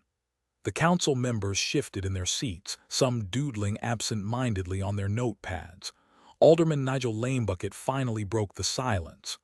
"Tunbridge has its mineral springs, Bath has its famous buns, and Brighton, well, they've got that rickety old pier, but us, we've got, what exactly?" A murmur of agreement rippled through the room. Even the highways seemed to avoid Blackberry like it carried the plague. Sure, the occasional group of clergy would stop by to gawk at the cathedral's bizarre pews, but that was about it. No legendary battles, no scandalous royal visits, just centuries of being utterly forgettable. "Henry Roman VIII once asked where Blackberry was," the mayor grumbled. "And Shakespeare. He could have penned Hamlet here if he hadn't taken a wrong turn and ended up in Stratford." "We deserve better. An arts festival," someone suggested half-heartedly. "Too cliché," the mayor dismissed. "A flower carnival, a concert, a horse show. Boring," he sighed. Then a mischievous glint flickered in his eye. "But what if we had a monster like Loch Ness? Imagine the headlines. And honestly, who's to say there isn't something lurking in the Sluggard?" The Sluggard, a murky pond in the town square, was mostly known for swallowing lost soccer balls. But the next day, 3 strange humps surfaced briefly before vanishing beneath the algae. The mayor called an emergency meeting where he admitted, "Okay, fine, it was just the park keeper with some old tires." But did anyone notice? The following morning, oversized webbed footprints appeared near the water's edge, courtesy of the mayor's son's scuba gear. Grinning, the mayor unfolded the Gritcher Comet and read aloud. Mystery in Blackberry. Council investigates sluggard monster sightings. Right between a pie contest and his own awkward school photo. Perfect, the mayor leaned back in his armchair, boots propped on the fireplace, sleeves rolled up like he owned the place. Across from him, Mr. Patel, Blackberry's ever-nervous town clerk, fidgeted on the sofa, clutching his bowler hat like a life-preserver. "Sir, this whole scheme, it's fraud," Patel muttered, wiping his glasses. "That monster is just junk from the dump. Frog flippers and busted tires don't scare anyone." Outside, the sluggard pond glittered under the afternoon sun, surrounded by gawking tourists. The mayor smirked. "Sure, it's a con, but look, people are here. They're spending money. Blackberry's finally on the map." And he wasn't wrong. The Temperance Hotel was booked solid, the pubs overflowed with monster hunters, and even Mrs. Gosh's tea shop had rebranded with a sluggard surprise stew that smelled suspiciously like yesterday's leftovers. By evening, reporters swarmed in, snapping photos of the murky pond. 2 professors from Gritcher University arrived with a shrimp net, poking at algae like it held the secrets of the universe. Next morning, headlines screamed about Blackberry's mysterious beast, and suddenly the town had a traffic jam, something the council had sworn would never happen. Cars. A fad. The high street became a parking lot, the park's flower beds were stomped into mud, and the mayor, ever the opportunist, ordered monster merch by the truckload. Then came the clock. For decades, Blackberry's town hall had stubbornly stuck at 2:50 until the mayor, in a fit of symbolism, had it fixed. The first bong sent shockwaves through the town. By 4 p.m., car horns blared in protest.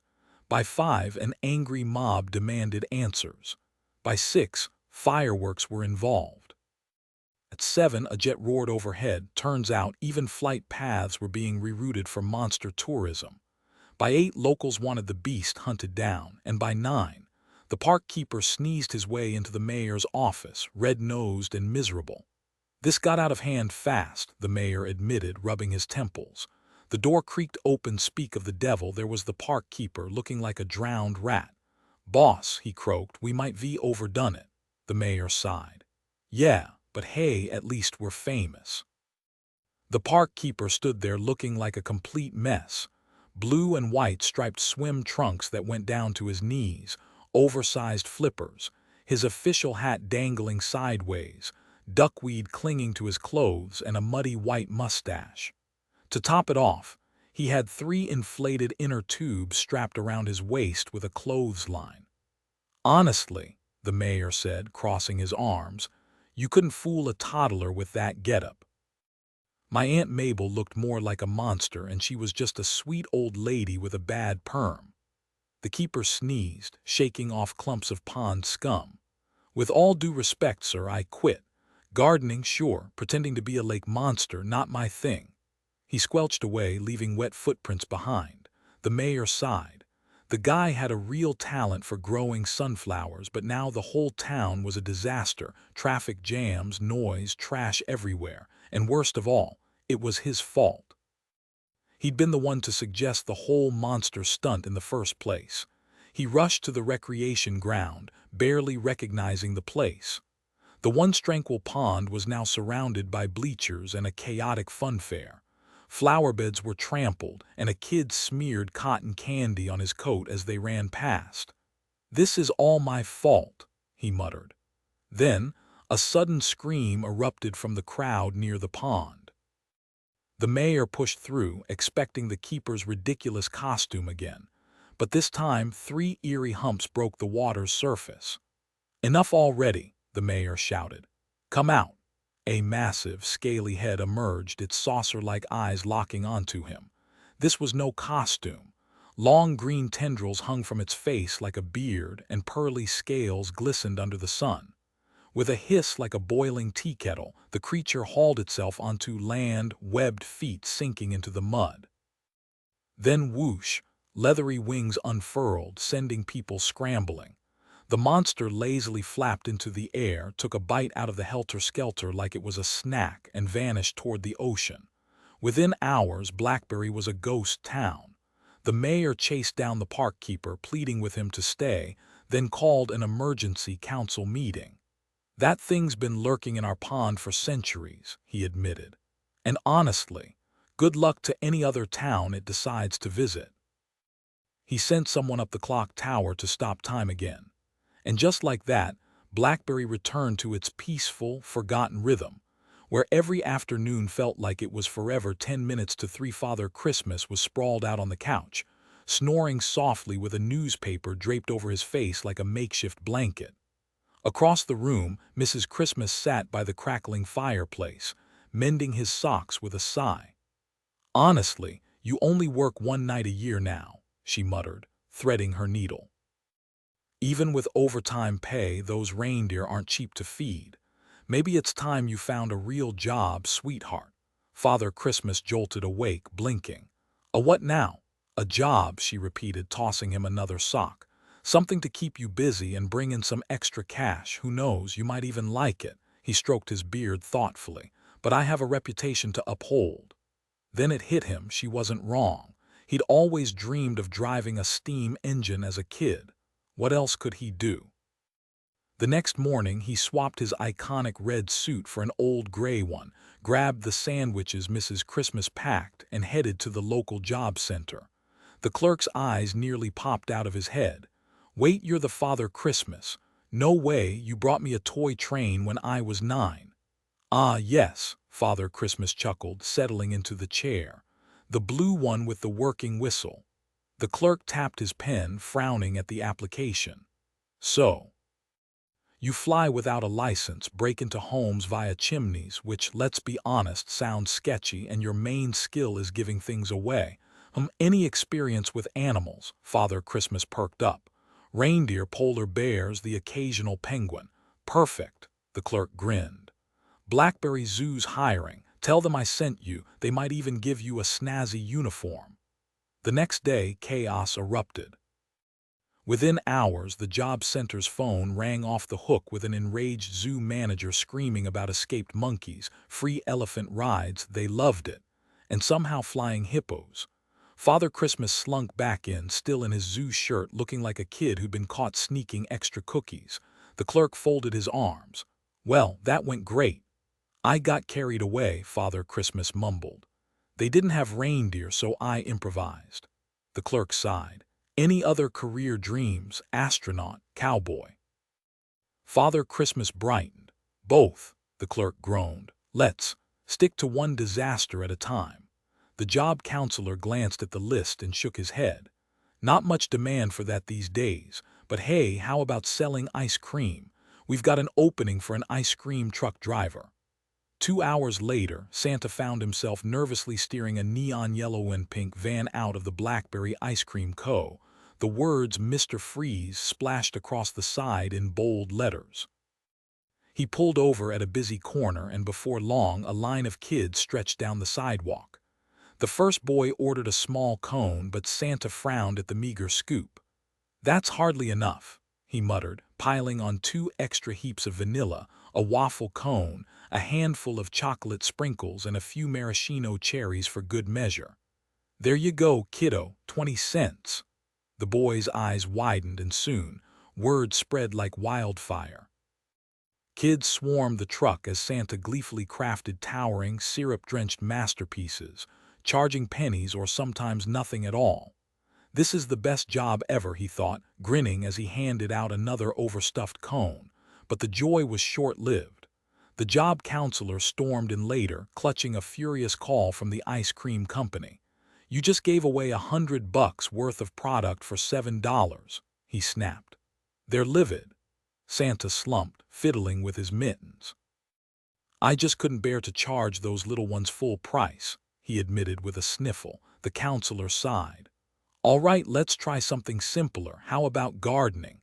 Blackberry Parks needs help, fresh air, no money handling, and hopefully no disasters." The next morning, Santa reported to the municipal greenhouse. To everyone's surprise, he had a knack for making things grow, Must have been that old magic of his. The head gardener, Mrs. Greenleaf, was impressed. "You've got a real talent, Mr. Christmas. Tomorrow you'll handle the town hall's display bed. Make it something elegant, maybe primroses," Santa nodded, already brainstorming. By afternoon he'd surrounded the bed with a tarp, humming as he worked. When Mrs. Greenleaf finally peeked behind the canvas, her jaw hit the grass. Instead of primroses, the bed spelled out in vibrant blooms, "Free ice cream tomorrow," Santa beamed. "Surprise," Mrs. Greenleaf groaned. "Oh, for the love of again! Don't you like it?" Father Christmas asked, fidgeting with his gloves. The head gardener gaped at the flower bed where bright blooms spelled out "Merry Christmas" in sprawling letters. "It's July," the gardener spluttered. "We can't have holiday decorations popping up midsummer. What will the mayor say?" Father Christmas sighed. "Just wanted to spread some cheer. Guess I'm fired." "Afraid so," the gardener muttered, shaking his head. With slumped shoulders, Father Christmas trudged to the employment office, where the clerk barely glanced up from his paperwork. "Back already. Had a disagreement about seasonal landscaping," Father Christmas admitted. The clerk snorted. "Only openings left are for steamroller operators and night shift bakers. Neither seems like your style." He slid a form across the desk. "Fill this out, maybe something'll turn up." At home, Mrs. Christmas was scrubbing his red coat in the sink. "I'm hopeless at everything," Father Christmas grumbled, kicking off his snow-dusted boots. "How are we supposed to last till December?" she fretted. Then knock, knock.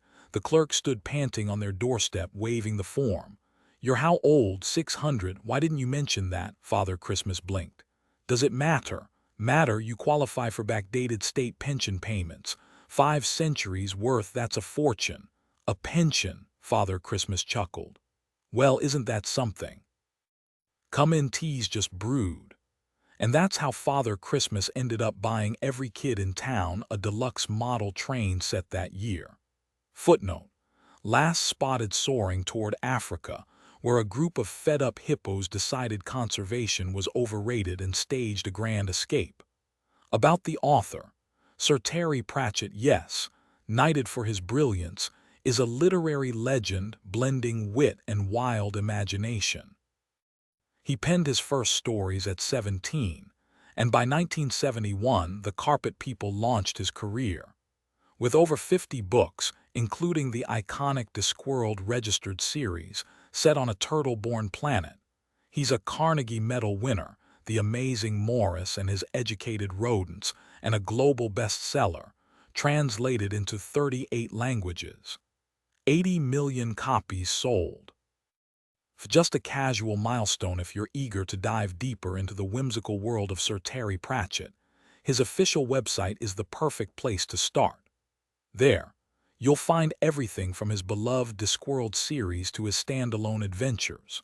For younger readers, Pratchett crafted unforgettable tales like The Carpet People and the Bromeliad trilogy, Truckers, Diggers, Wings, as well as the Johnny Maxwell trilogy, Only You Can Save Mankind, Johnny and the Dead, Johnny and the Bomb. Older fans will adore The Amazing Morris and His Educated Rodents, a Discworld favorite, and the enchanting Tiffany Aching series, The We Free Men, A Hat Full of Sky, Wintersmith, I Shall Wear Midnight. Don't miss Nation or Dodger either, each brimming with Pratchett's signature wit and heart. Dragons at Crumbling Castle and Other Stories is a delightful collection of early works, originally published in the Bucks Free Press and now brought to life with charming illustrations by Mark Beach. This digital edition, released in 2014 by RHCP Digital, compiles untitled childhood gems like Hunt the Snorri, Hercules the Tortoise, and Father Christmas Goes to Work at the Zoo. Of course, all rights are reserved, so no sneaky photocopying or unauthorized sharing. If you love these stories, and how could you not, support the magic by grabbing your own legal copy. Random House Children's Publishers UK holds the reins, ensuring these tales stay as vibrant as ever. Now go forth. Whether you're revisiting old favorites or discovering Pratchett for the first time, there's a whole universe of laughter, adventure, and wisdom waiting for you. And hey, maybe avoid time-traveling buses unless you're absolutely sure about the destination.